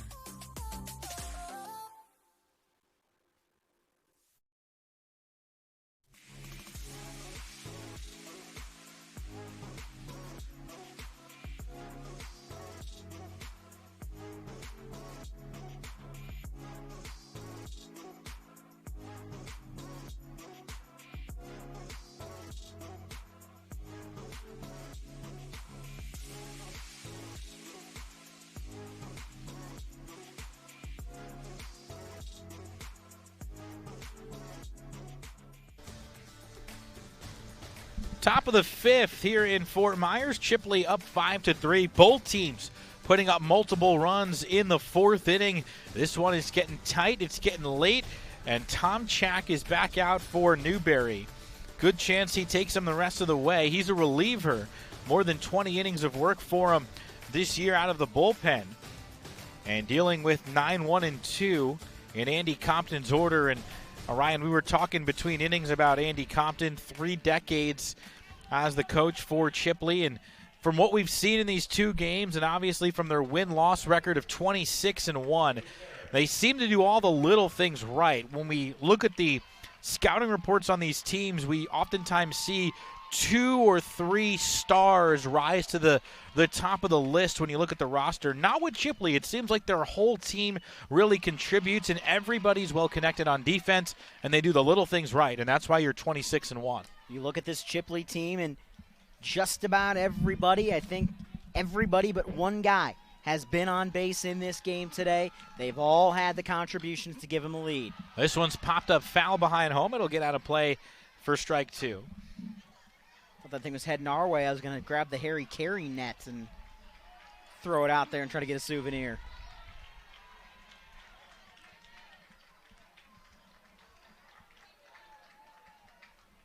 Tomchak deals. That one's down and away, ball 1.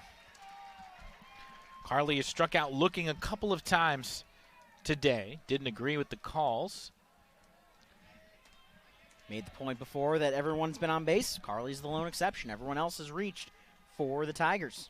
That one's way outside. We saw Tomchak do that a couple of times in warm-ups before this inning. Something's not right with the mound and the way things are dug out right now. He's trying to fiddle around with it and make sure he keeps his footing. You don't want to lose the 9-hitter. It's 2-2. That one's up and away. Ball 3. I feel like every inning the rest of the way is going to be an adventure. It seems like Newberry has begun to figure out Adams on the other side. You've got the reliever, Tomchak, who's not afraid to pitch to contact. So this one's going to get very interesting over these final 3 innings. That one's popped up. Will it stay in play? Compton over for a look, but it's in the seats. And we do have action up in the bullpen for the Chipley Tigers. It's Waylon Pitts who is up throwing for Chipley. The right-hander who's the starting shortstop. Isn't due up for a couple hitters this inning. He's due up 7th, so taking the opportunity to warm up. 3-2, laced out towards center. Cruz was playing deep, and now he goes back to make the catch for the first out.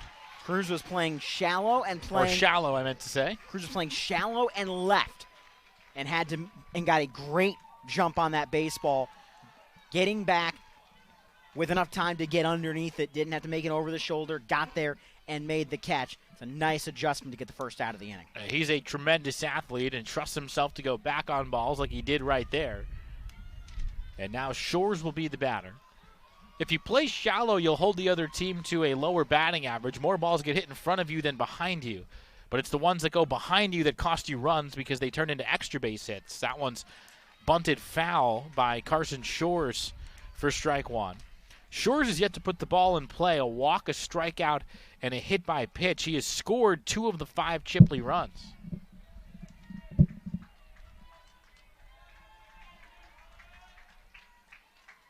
The 0-1.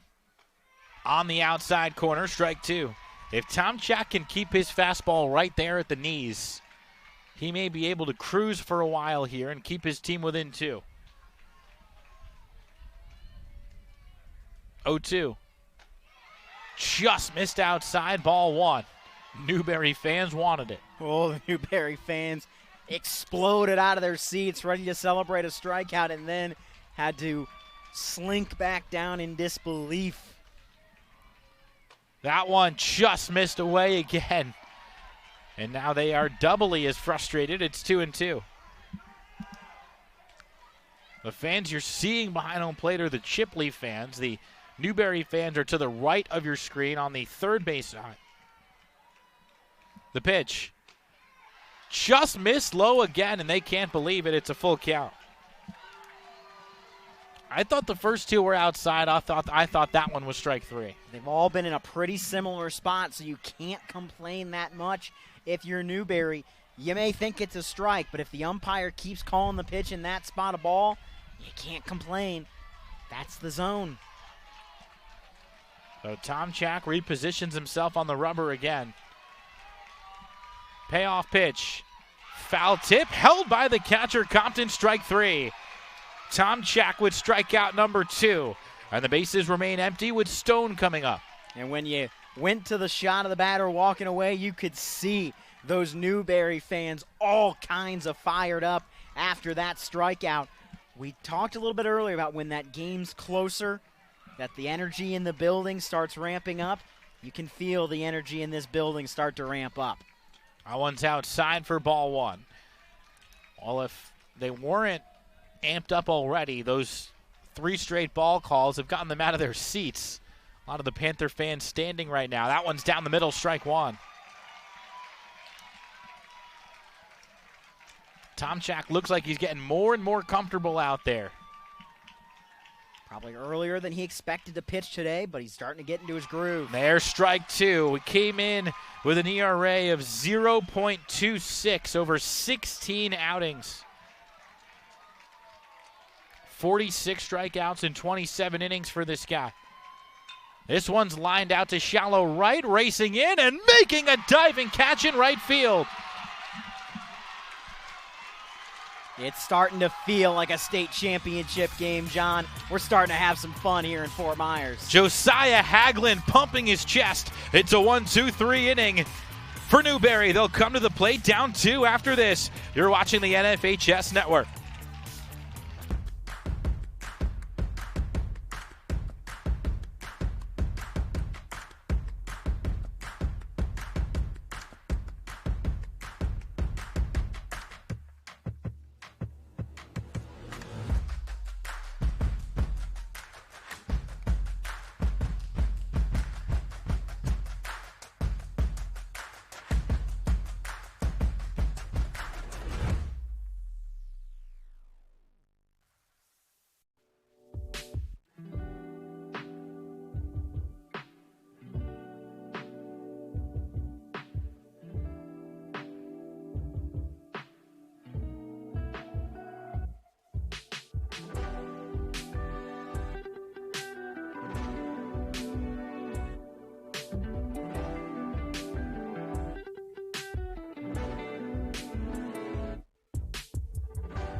Neil Adams taking his warm-up tosses for Chipley, trying to hold a 2-run lead. But this catch has given Newberry the momentum here in inning number 5. This is Josiah Haglund flying in from right field to take a base hit away from Chipley and get his lineup back to the plate. Not the first diving catch we've seen in the outfield tonight. This one has been full of highlight reel plays, and we probably have more to come. 2.5 innings left to go in the 1A state championship game. This is the rural division here in the state of Florida. Teams from up north, and a 5-3 game as Justin Cruz leads it off. 1 for 2 against Adams so far. And he cranks one deep to left field. If it's fair, it's gone, but it is a foul ball. That one ended up over the roof of the walkway in the left field corner. Cruz all over it for a very loud strike one. This place would have come absolutely unglued if that ball is hit 10 feet to the right. If that ball is a fair ball, they might have heard him back in Newberry. Adams deals.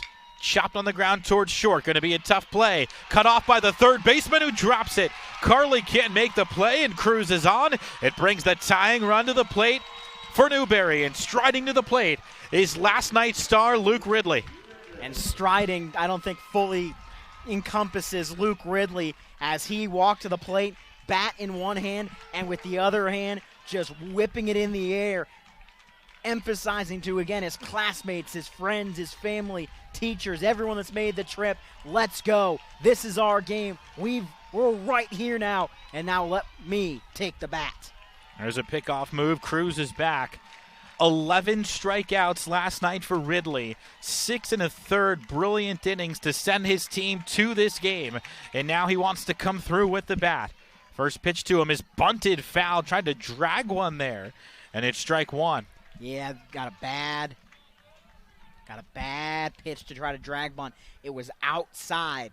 You get an inside pitch, you can take it with you and drag. It was outside. He couldn't get around it to drag it. I believe they called that last play an error. Cruz would have had a decent chance to beat it out had the throw been made. And it was an error. There's a move to first, and back in standing is Cruz. Yeah, you got to call that one an error in my mind. That's a play that you have to glove at the very least. The fact that you couldn't pull it in easily, you got to score it an error. The pitch. Reached for and flown foul over the third base dugout into the stand. Strike two. Defense has been good, though, for Chipley today, and they've had a couple of big defensive plays. They'd love to get one here and get a rollover on a two-strike pitch. Ridley hit one sharply, but into a double play as last time. They set up away, the 0-2. Fouled off over the same spot. That one towards the Sweets on the third base side.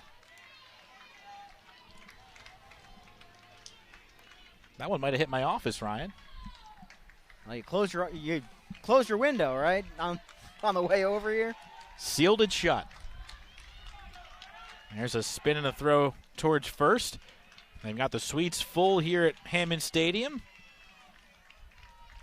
You'll be able to watch all 4 games tomorrow on the call for the last 2, but be a 10 a.m. and a 1A game for you outside your window tomorrow. That one's low for ball one. Third base side houses the offices for both the Twins and the Mighty Muscles. 1-2 the count on Ridley. Facing Adams for the third time, who's approaching 70 pitches. That one's up and away. A good take as Cruz measured his secondary lead there, showed that he might be running soon. Makai Johnson on deck, another very dangerous hitter. 2-2. Lined over short, falling quickly, racing in his Tiller. He's not going to get to that one. It's a base hit. The first 2 men are on for Newberry, and the go-ahead run comes to the plate in Johnson. Big Mo is on the side of the Newberry Panthers. Everything right now is in favor of Newberry. For Chipley, your shortstop was warming up. You wonder if he's going to wind up in the ball game pretty soon. A lot of the baseball intellectuals strongly believe that there's no such thing as momentum in the sport of baseball. I would love for them to come to a game like this and tell me that Newberry does not have all kinds of momentum right now. Johnson takes one down and away for ball one. These are not all independent outcomes. These are young men who are locked in mentally right now for Newberry. You've got the power-hitting Carlisle next. The 1-0 pitch. Oh, he crossed up his catcher and misses down and away for ball two. So now maybe Adams showing some nerves, missing the signs from his catcher, Woodham, who immediately went to the mound to try and make sure they're on the same page. With a runner on second, you might have gone to some sort of secondary sign or something that isn't as direct with a runner on second that could be able to steal a sign. All the Newberry fans are consistently bringing the noise right now. There's a spin move to second, and it's off the glove of Pitts, but it stays on the infield as Cruz gets back. Plenty of speed on the bases in Cruz and Ridley. 2-0 pitch. Fastball at the knees, strike one. Johnson and Carlisle will wait for their pitch. Remember, Compton saw it well, too, in his last at-bat against Adams. This is the meat of the Newberry order. The 2-1. Outside, ball three. And Adams about to throw his 80th pitch of the outing. This could end up being a battle of the bullpens late. You can see those Newberry fans trying to get behind Johnson. The 3-1. Fastball, ball four high, and the bases are loaded with nobody out for Carlisle, who has deposited two balls onto the warning track in left and left center so far today. A couple of 350-plus foot blasts in this game against this pitcher. And the outfielders are going to respect that as you look out. And I don't think in the 2 days we've been here, John, I've seen the outfielders play as deep as they're playing right now. And we're going to have a visit to the mound. Andy Compton is coming out. Will he pull the sophomore Adams in favor of Pitts, or will he let him continue on in a crucial spot in this game? He didn't miss by much on that 3-1 pitch. I think Adams has the emotions under control at the least right now. But you're right, Ryan. I mean, this is as deep as an alignment you'll ever see at the high school level. I mean, when the Mighty Muscles are playing no doubles, they're not even this deep. They've got Taylor and Shores with their heels almost against the warning track. And now if you're Carlisle, you probably see that and you think about maybe shortening up and just lining something a little bit lower for a single. A single is a great result here. If you're Newberry, you think Ridley's feeling good? I think Luke Ridley is the heart and soul of this team. I think we saw it yesterday, and you see it now. He is willing. These fans that have made the trip from the Gainesville area looking at him and saying, read his lips there. Let's go, baby, let's go. Thank goodness he didn't say anything more R-rated than that. Just a couple let's goes. You don't win state championships without kids like that. And Ridley's with 110 strikeouts under his belt this season is trying to lead the comeback from second base. I mean, just listen to this ballpark right now. Both teams chanting their school's name. Carlisle takes down and away for ball one. This is as energized a park as we've had in the first 2 days of these state tournaments. This feels like a big game. 1-0. Outside ball two. They are staying away from Carlisle. You almost wonder if Coach Compton said, hey, I don't care if you walk him and make it 5-4. We're not going to give up a grand slam here. A grand slam or even some bases clearing double.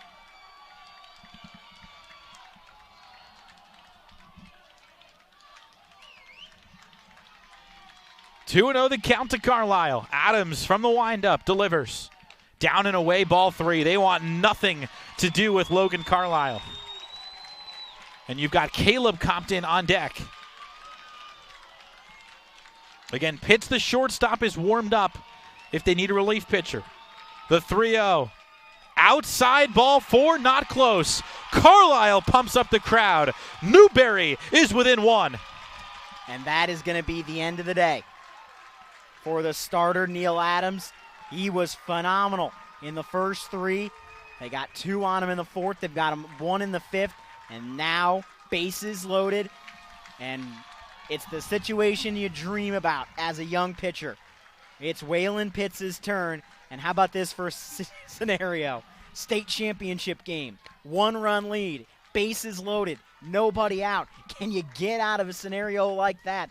The only thing I can think of in a situation like this, and this will A, date me, and B, you'll know what team I'm a fan of, is I go back about 15 years or so to the 05 White Sox. Had to put El Duque in the game. Same situation. Bases loaded, 1-run lead in the ALDS against the Red Sox. Went pop out, strikeout to get out of it. That's what you need here from Waylon Pitts. A couple of unproductive outs, and then get the final out to try to get you out of the inning. If you're Chipley here, you gladly take 1 or 2 runs to get out of the inning. Newberry not only is going for the tie or the lead, but the knockout punch here in the 5th as the top of their order has generated 4 straight base runners and a run already here in the 5th, and Pitts comes in to the most dangerous of situations, bases loaded and nobody out. Caleb Compton, the catcher, will be the batter for the Panthers. Adams goes 4+. The run in this inning is unearned because of the error. There are now 2 errors on the board for Chipley, a team we talked about is so strong in fundamentals.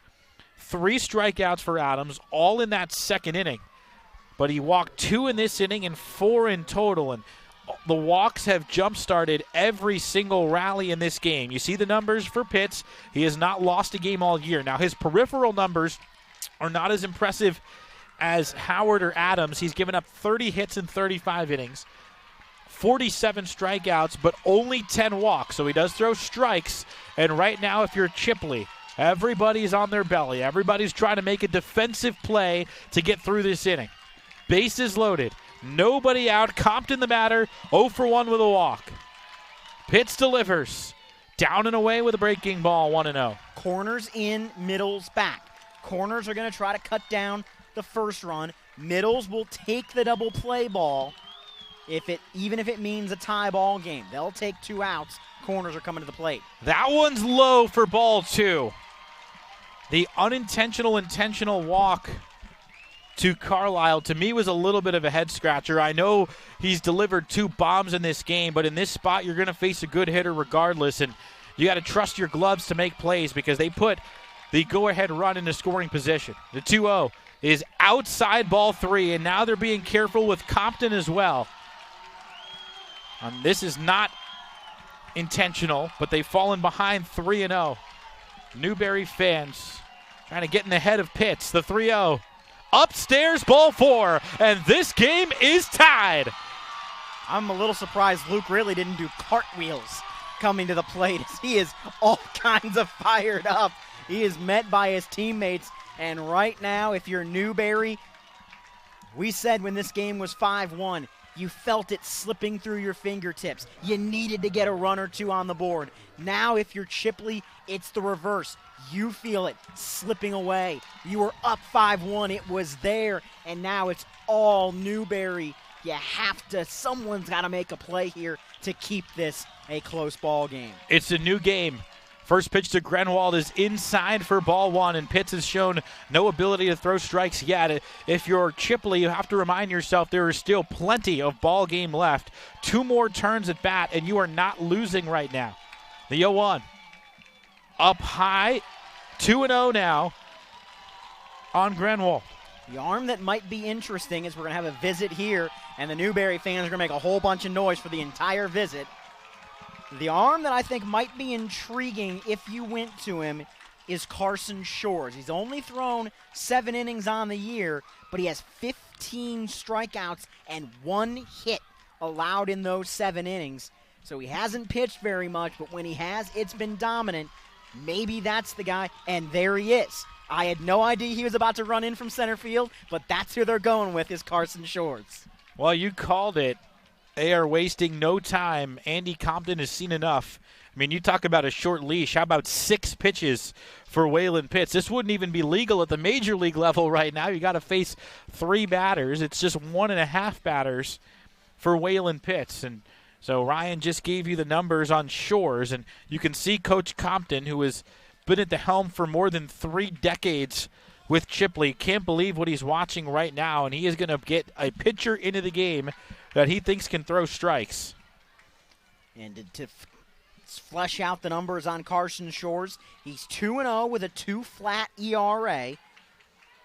7 innings pitched, 1 hit, 2 runs. It was earned. He's walked 6 in 7 innings, but has 15 strikeouts. The only hit he allowed was a single, and he's hit 2 batters. So he's given up 8 free passes in 7 innings, which tells me he's got a big arm. He's your center fielder. Usually you got a big arm for your center fielder. That tells me big arm is going to be a 3 true outcome guy. He's going to get a walk, and we just saw him warm up. He's got a pretty live arm. Yeah, you want to strike out here, ideally. Ground ball works. Pop-up would be good as well. As Shores takes his warm-up tosses here in the bottom of the 5th. We got here with an error, a fielding error on Carly, then the single by Ridley before 3 straight walks, 2 given up by Adams. Again, that second one seems somewhat intentional. And then Pitts came in and walked Compton to tie the game 5-5. Pitts fell behind 2-0 against Grenwald, and now they go to Carson Shores, the outfielder, into pitch.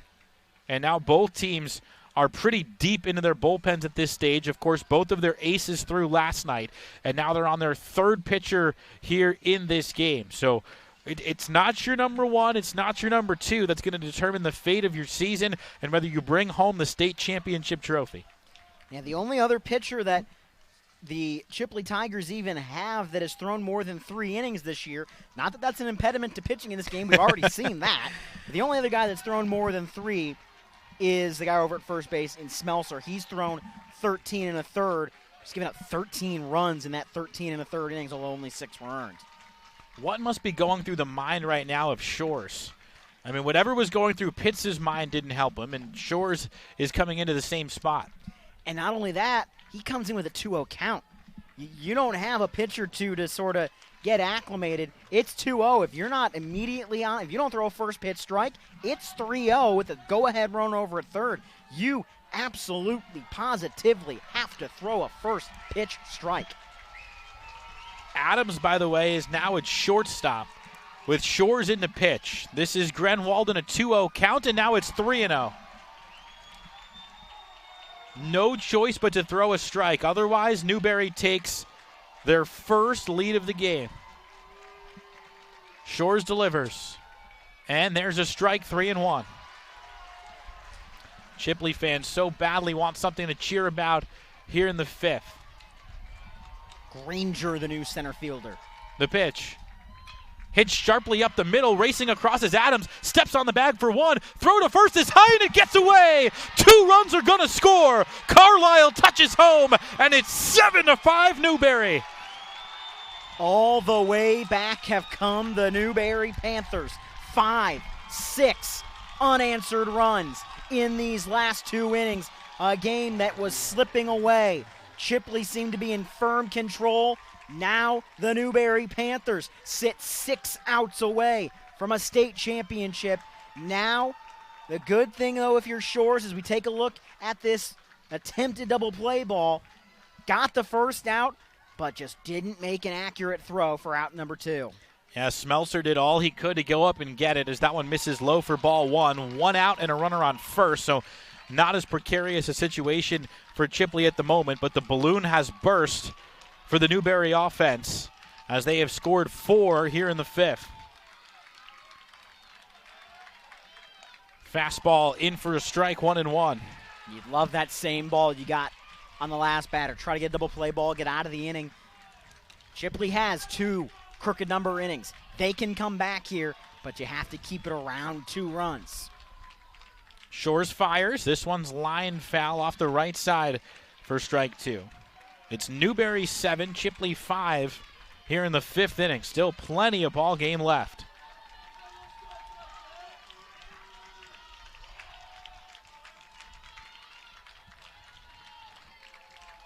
1-2 pitch.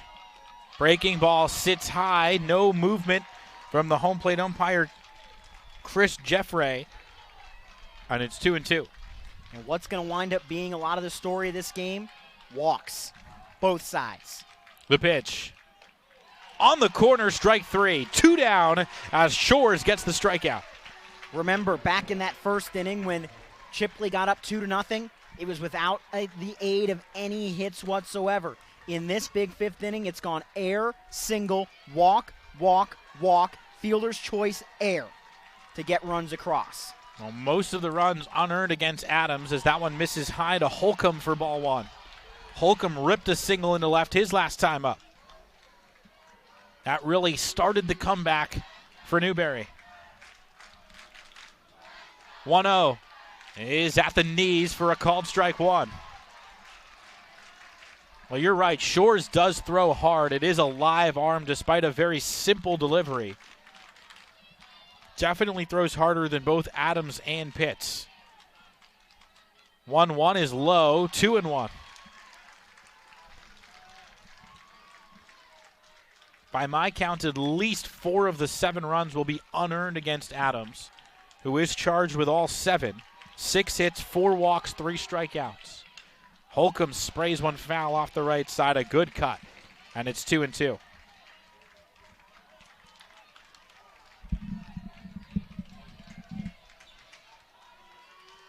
And this rally means that Newberry will get the top of the order up again in the 6th inning. 2-2. Outside, missed badly, and now it's full. So Grenwald will get a head start. These Newberry fans can feel it right now in this ballpark. You got to think both of these teams, given how long the trip is, they may be staying the night tonight too. This one is fouled off again. Holcomb right on it. So one of these teams is going to have what I would guess is probably a rather enjoyable night in one of the local hotels celebrating together, unless you're going to bus them back, and get back 4 or 5 o'clock in the morning.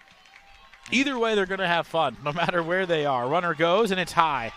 Holcomb spikes the bat, and it's the 4th walk of the inning for Newberry. 6th walk surrendered by Chipley pitching. It's the 16th walk of this game in total. The 17th free pass when you add the one hit by pitch. You're going to see that a lot. If you're a high school baseball fan that's going to watch a lot of these state tournament games, these championship games are going to usually prove to be a little more high scoring because you're dealing with 2s and 3s on the mound. That one's high for ball 4, and we've seen the 4s and 5s in this game as well, as that one is well high from Shores. What we're seeing in this championship game is that everything comes down to the mental battle of these pitchers dealing with the stress of a title game. The 1-0. High ball 2. That one closer, but the catcher, Woodham, is going to go out to the mound. This has been a long inning, not only in terms of the box score, but in real time as well. 3 pitchers have thrown for Chipley here in the bottom of the 5th. Started with Adams, then to Pitts, then to Shores. And this has just been a wild game here in Fort Myers. This might be one of the best games we've seen in this park of the first 6. 2-0 coming. Down the middle for a strike. So Woodham able to settle down Shores. We'll see if he can continue it.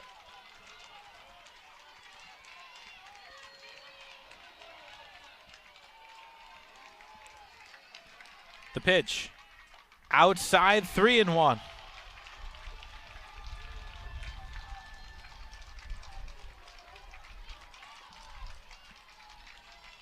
This will be the 37th pitch of the inning from the Chipley Tigers. 3-1. Ball 4, not close, and the bases are loaded for the man who started this rally here in the 5th, Justin Cruz. And Justin Cruz is one swing of the bat away from quite possibly putting this one close to away. We can't put anybody away in this game. You had a 4-run Chipley lead that has evaporated. So 4 or 5 runs the other way, you never know. But if he shoots a gap here and scores 2 or 3 runs, all of a sudden the Newberry Panthers look like they really are 6 outs away from a title. Cruz, a 600 hitter. Hits one towards the middle. Adams charges, has to hurry. The running throw to first is on the money, and they get out of the inning. So just a 2-run game, but a big inning for Newberry. They strike for 4 runs on only 1 hit. We'll head to the 6th inning. Ryan Murphy is the play-by-play next, with the Panthers now leading by 2.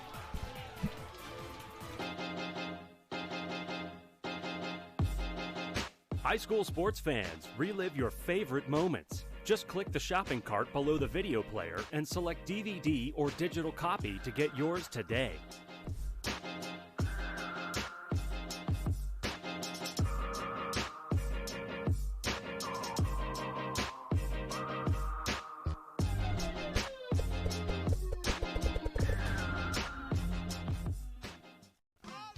Everybody knows how good Louisiana food is. For us, it's a way of life. We call it Creole. Creole is the melting pot of cultures, music, and great food. Salt and pepper? No way.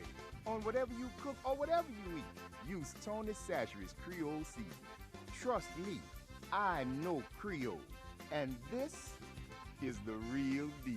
Oh yeah, Tony Chachere's Makes everything taste great. Take it here. Oh, how the tides have turned in Fort Myers. The Chipley Tigers led 5-1 through 3.5. We're in the 6th. It's 7-5. 5 runs, 4 hits, 3 errors for Chipley. 7-1 for the Panthers. And you can just listen right now to this ballpark. The energy in this park right now. There is nothing like great high school sports and great high school baseball, and it's what we've got tonight. I'm glad you have the play-by-play for the final 2, because my heart might not be able to take it. Now imagine if you're watching this back in Newberry or watching this back in Chipley and you're actually invested. We just like watching this stuff. We don't know any of these people beyond what they do on the baseball field. Now imagine what your heart rate's like in those 2 dugouts or back in these 2 hometowns watching this game, as it's going to be 3, 4, and 5. As Tomchak, he's the closer, but now it's his game. He's the winning pitcher if they win. If they give it up, it's probably his to lose. First pitch to Adams in the zone for a strike, as Neil Adams 2 for 3 today. A run scored and a run batted in for Adams. Both hits were singles. No balls and a strike, the 0-1. Line drive, left field, base hit. The Chipley Tigers are not going to go down without their own kind of fight. Single into left and a run around first, nobody out for the catcher, Kelby Woodham, as Adams with his 3rd hit of the night. Neil Adams has a bright baseball future. Close to a 500 hitter as a sophomore, and trusted enough on the mound to start the state championship game. Whether they get back to Fort Myers the next 2 years or not, he is going to play at a higher level than this one day, and boy, can he hit. The pitchers were the players of the game in the semis. I think it's safe to say we're going to have a hitter as our player of the game tonight. It's just a matter of who, as the first pitch to the cleanup hitter in Kelby Woodham is fouled off down the right side, 0-1. Newberry 7, Chipley 5. Top of the 6th inning in the state championship game from Hammond Stadium in Fort Myers, as the 0-1 is going to be sprayed towards the concourse, as a couple of fans will go and sprint after it, as it's a dead heat back there, and a couple of body checks being thrown back there to go grab a souvenir. As a pickoff throw, Tomchak threw that one with some added velocity, and I think he stepped on Adams somewhere, and Carlisle knew it because he immediately apologized. Might have been on the right hand, which is his throwing hand. They'll let the coach take a look at him. The trainer hasn't been called out, so just something that probably hurts more than is any sort of structural problems that he's right back on. Just kind of nursing that hand up against his hip. And they'll throw back at him as Tomchak. Well, let's test that hand of yours over there. as they throw back at him again, not in time. Oh, he didn't have to dive that time, but it's interesting. Tomchak, with his pickoff moves, goes sidearm as well. We see some pitchers change the arm slot when they throw to bases as opposed to home plate, and there's a third one, and all three have been sidearm. No balls, 2 strikes on the cleanup hitter, Kelby Woodham. He represents the tying run here in the top of the 6th. Woodham lifts one into right center, ranging over the right fielder as it tailed towards right. The catch is made out there for out number 1, as pulling it in is Josiah Hagland.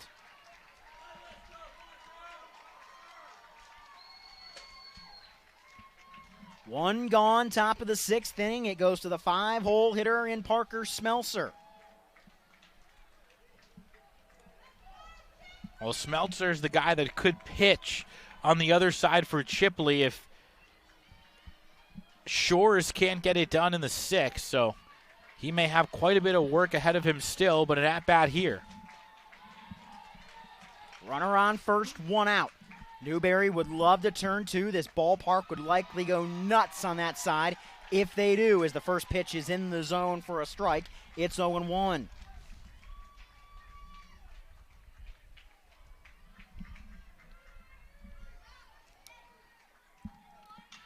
Foul ball on the 0-1 as it's sprayed onto the concourse yet again, as quickly the count has moved to no balls and 2 strikes. Well, you can see why Tomchak was so effective this year. So much movement on that fastball. He gets all kinds of arm side run, and even if a hitter thinks he's got it lined up, it'll miss the barrel just by its natural movement. Swing and a miss on the 0-2. Elevated fastball gets a swing and a miss from Chipley's Parker Smeltzer. There's 2 gone here in the top of the 6th inning, as right now all the momentum in the column of the Newberry Panthers. So can Pitts make it 4 walks, because he's already got 3 walks and 2 RBIs in this game. Won't have an RBI here unless he comes up with a base hit, only a man on first. Normal depth all the way around for the Newcomb defense. First pitch from Newberry, up and away for a ball, 1-0. 7-5 Newberry. Top of the 6th inning from Fort Myers. Newberry has erased a 5-1 deficit after 3.5. High fly ball into center. It pushes Cruz back. He's there to make the catch, and the inning is over. The single does no damage, as the Newberry fans are absolutely loving it right now. We go to the bottom of the 6th. Panthers look to maintain the momentum. It's Newberry 7, Chipley 5 to the bottom of the 6th, as you're watching the FHSAA Class 1A State Championship game on the NFHS Network.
They're doing the YMCA down on the, especially on that third base side. The Newberry fans, they are just filled with energy right now, as their Panthers are 3 outs away from winning their first state championship in school history, 74 years after they began to play baseball at Newberry High. They are 3 outs away from a state title, but they love to add some more, as the heartbeat of this team is at the plate. His name is Luke Ridley. First pitch to him, fouled off down the left side. It's 0-1. Well, when I said earlier that you can't win state championships without guys like Luke Ridley, I meant it. Now, he was firing up the crowd, all kinds of antics as he rounded the bases, was sprinting over to the dugout to chest bump people as that one misses outside. I mean, when you get to this level of any sport at the high school level, a lot of times it's just about will. I mean, who wants it more? The level of talent is so even, and as you go through a game, there's a few moments that will decide things, and it's guys like him that step up in those moments. 1-1 to Ridley, foul back as Carson Shores has gotten ahead. No balls and 2 strikes. And it's contagious. So Ridley, we know, is a primetime performer. He struck out 11 to win the game yesterday. But when he exudes that confidence, everybody else around him feels that, and then they feel more confident. Swung on and missed. Shores gets him as the Chipley fans are not giving up on this at all. As Ridley looking at his teammates and going, hey, pick me up, boys, we're okay. Pick me up. Let's get some runs on the board. And you know he's going to be pumping his fist in about 30 seconds when the next guy works a 1-0 or 2-0 count. And then this guy, Johnson, is such an athlete. Fans on both sides of the ballpark rise to their feet as the first pitch to Mekhi Johnson misses low and outside for a ball. It's 1-0. And Johnson's the nephew of the head coach, Mike Spina, who played professionally in the sport of baseball, but he's also got some family members who played college and pro football. 1-0, back to the screen, it's 1-1. His uncle, Edwin Ross, played for the New York Jets, and then his uncle, Keith Ross, was a third-round pick by the Phillies in baseball and also played football at Florida State. So all kinds of athlete bloodlines for Johnson. 1-1 pitch. Does not find the zone. It's now 2-1. The last time the Newberry Panthers were here, it was 1979. On that day, they lost 6-3 to Clearwater Central Catholic in the 2A championship game. They lead 7-5 tonight as they are 3 outs away from dogpiling on this field and celebrating their school's first state championship. But you know the Chipley Tigers, they've only lost once, haven't lost in 2 months. They're going to make it difficult. The 2-2 pitch, foul, back to the screen, we do it again. We don't want to forget Uncle Shedrick Honeycutt either, who played 8 years with the Montreal Expos. He's got 5 uncles who played a high level of college or professional athletics. Pretty impressive. 2 balls, 2 strikes the count from Shores. His 2-2 dives into the zone, strike 3. Johnson can't believe it as that one had late break into the zone. A massive pitch from Carson Shores to get the second out of the inning. And Shores is flipping the momentum now. Now it's the Chipley side making all the noise. It's still only a 2-run game. But right now you're facing the star of this game in Carlisle. Logan Carlisle checked his swing. Did he go? No, it's 1-0.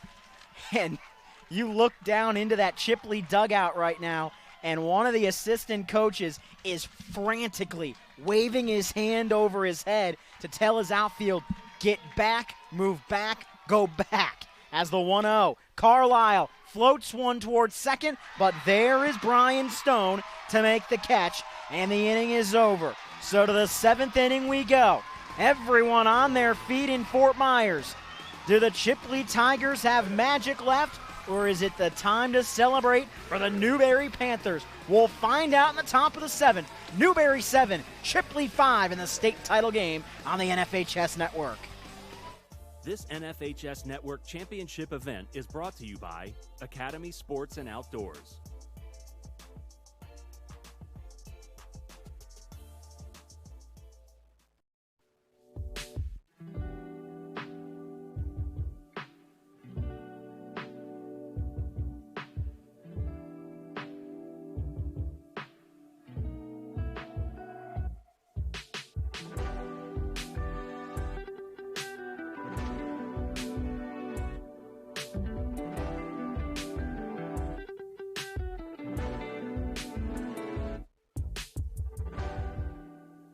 I think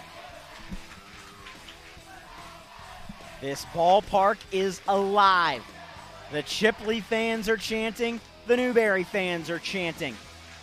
As on the mound, it's on the shoulders of the closer for this team, but he's going to get the win if this holds, and that's 22. Mason Tomchak came on to really save this game in a different way, to save it from getting away from Newberry. Now he's got a chance to be the man on the mound to celebrate a state championship. And we take the time to remind you that today's game is also available for all subscribers via the NFHS Network live mobile app for Apple and Android devices. Download the app from the Apple App Store or Google Play Store today to start watching live games wherever you are. So here we go, John. Top of the 7th inning. Chipley down 2, 7-5. And they've got 3 outs to play with, and it will start right in the bottom of their order. 7-8-9 starts with Bryson Howard. Tomchak's first pitch to Howard, foul back to the screen, and every strike that is thrown by Tomchak is going to be met with a roar from the fans that have made the trip from the Gainesville area from Newberry. Well, you love where you're at if you're Newberry. You've got your closer who's gotten really comfortable out on this Hammond Stadium mound against the bottom third of their order. But we talked about it. Chipley's a team. They're not led by just a few players. 1 through 9, they can all get on base. So Howard's an excellent hitter here in the 7-hole. And if even just one of the first 3 guys can get on, you've got the top of the order after that with the tying run at least at the plate. No balls and a strike. Tomchak misses low and outside for a ball, and the count evens up at 1-1. Now, Chipley's not as powerful a lineup as Newberry is, so you're going to need to string a few hits together. You're probably going to need a walk or 2 in this mix as well. The 1-1. Line drive, left field. It is a base hit. Briefly bobbled, but not enough by Massey. Into left field, a base hit for Bryson Howard. And the tying run will come to the plate in the top of the 7th inning of the state championship game. Well, you wouldn't have it any other way, would you? You got to at least get the tying run to the plate here. The way that this game has gone, the way this bracket has gone the last couple of days, you knew it was going to get interesting.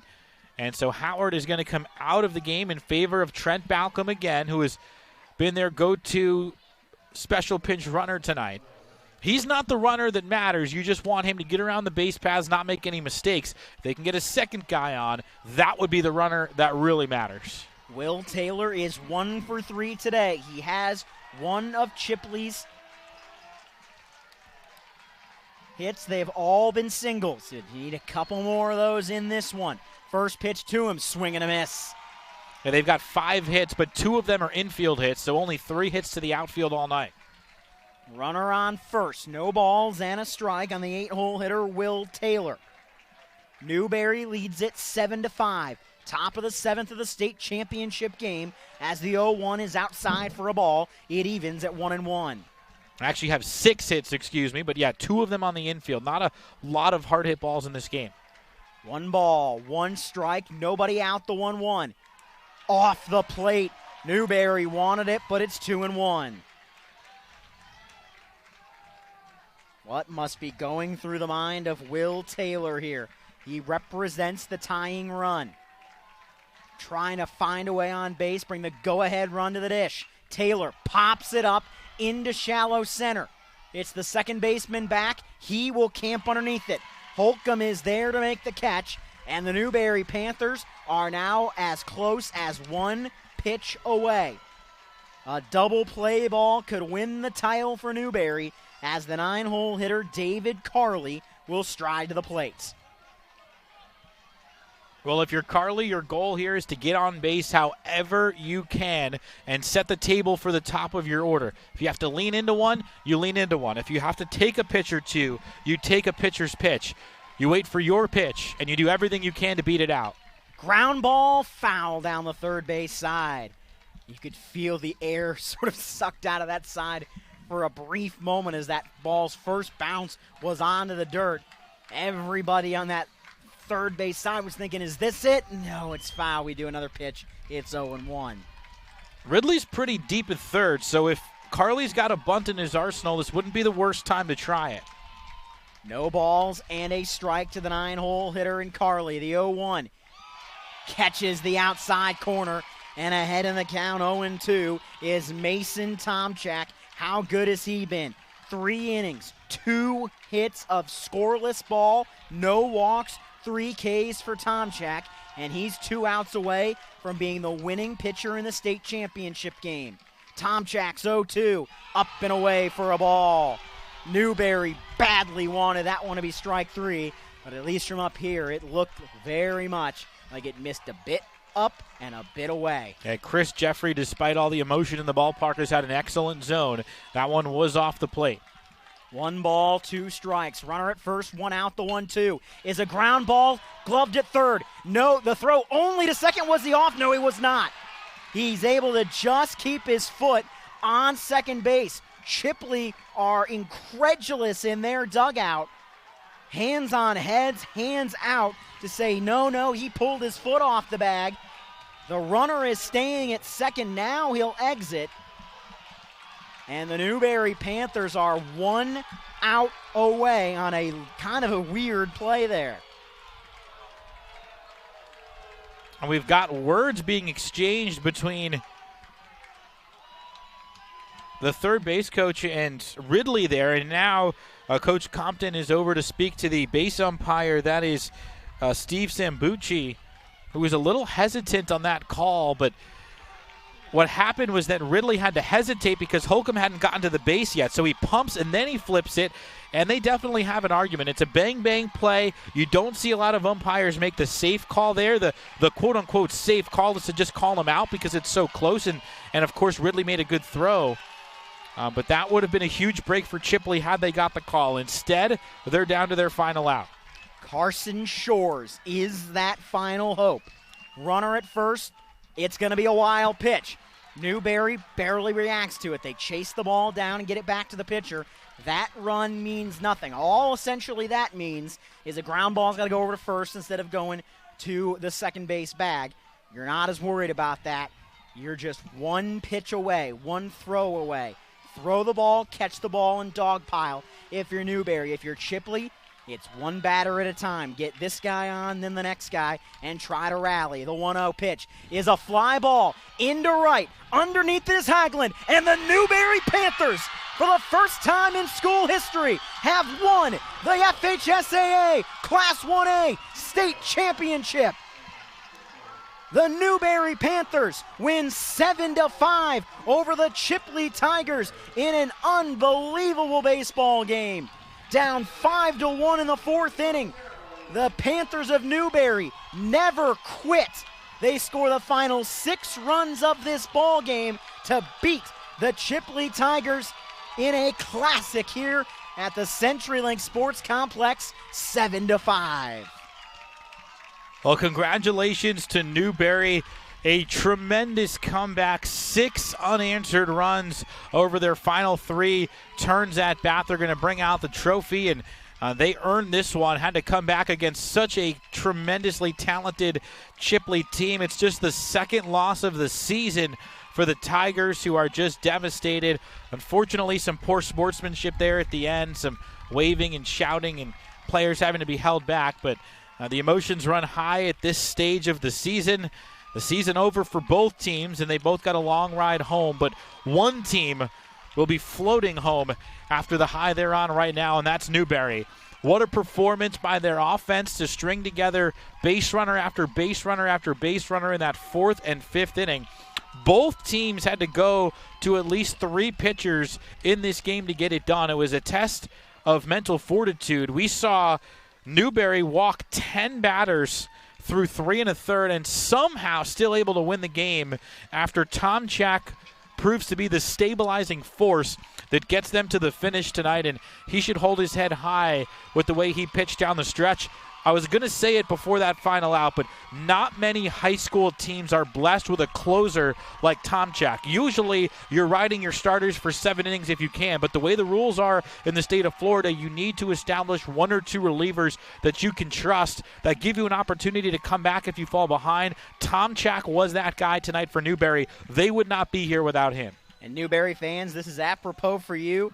But to purchase a DVD keepsake copy of today's event, there's the click on the blue Get the DVD button directly under the event video player, or click on the Buy a DVD button on the top right-hand corner of the NFHS Network website. You can also click on the digital copy button under the event video player to download a digital copy of the event right to your computer. If you want to relive this night again and again, if you are a Newberry Panther, you have that ability by downloading or getting the DVD keepsake. But as the Newberry Panthers celebrate, we tip our cap to today's Academy Sports and Outdoor Player of the Game. And who else could it be for the Newberry Panthers but Logan Carlisle? 2 for 3, 2 doubles, scored twice, drove in 2, reached base 3 times. As the Newberry Panthers salute their home fans that made the trip.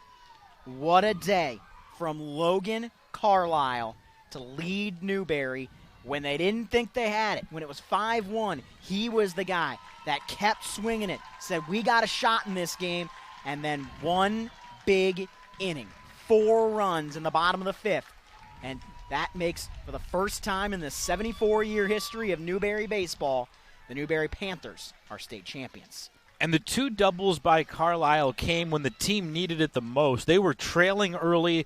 They were struggling to throw strikes on the mound. It looked like it might be a quick day. It looked like Chipley might run away with this game at a couple points early on. But Carlisle delivered those big blows, almost reminding his teammates that, hey, we can hit a little bit. We don't care who we're facing. We can string together base runners and string together runs. And they were able to do that in the 4th and the 5th inning. One other thing we should point out as we watch the celebration here, Andy Compton has coached 33 years at Chipley, and our heart breaks for him tonight. The second time he has come 1 game short. But for you folks back in Chipley who have watched Coach Compton influence so many young men, you should thank him. And he doesn't have to do this year in and year out. He's a baseball lifer. He has seen it all at the high school level. He's going to get this team right back to a very deep portion of the tournament year in and year out. So it should be pointed out that Coach Compton has given basically his entire life to this Chipley program, and these young men have learned a lot of lessons from him. They become tremendous baseball players, and they'll be tremendous young men as they move on. A lot of seniors on this team that are going to move on to the college level next year, and whether they play baseball or not, they're better off for having played under Andy Compton. And those 2 banners that are lying in front of the Newberry team right now, 2 young men that were members of the Newberry community that passed away just about a week ago or so, Rex and Brody Reinhardt. They dedicated the rest of their season to those 2 young men, saying they wanted to play like Brody, pitch like Rex. That's why those 2 banners are laying in front of the now state champion Newberry Panthers tonight. As you can ask any Florida baseball player that has won a state championship, you tend to always know where that little gold medal with the FHSAA logo is. It's stashed away somewhere, whether it's at your parents' house, in your attic, but you always know where that medal and where that ring you're going to get is. Those little keepsakes that you get to memorialize what you did on this field and in this season, those and the memories are going to last forever as they present the runner-up trophy to the Chipley Tigers. Folks, it's hard to get to this game. It is not easy to play for a state championship. Chipley, they've been playing baseball for 100-plus years. This is their 2nd state runner-up. That's a testament. For as good a program as Chipley is, that's a testament to how tough it is to get here. But on the other side,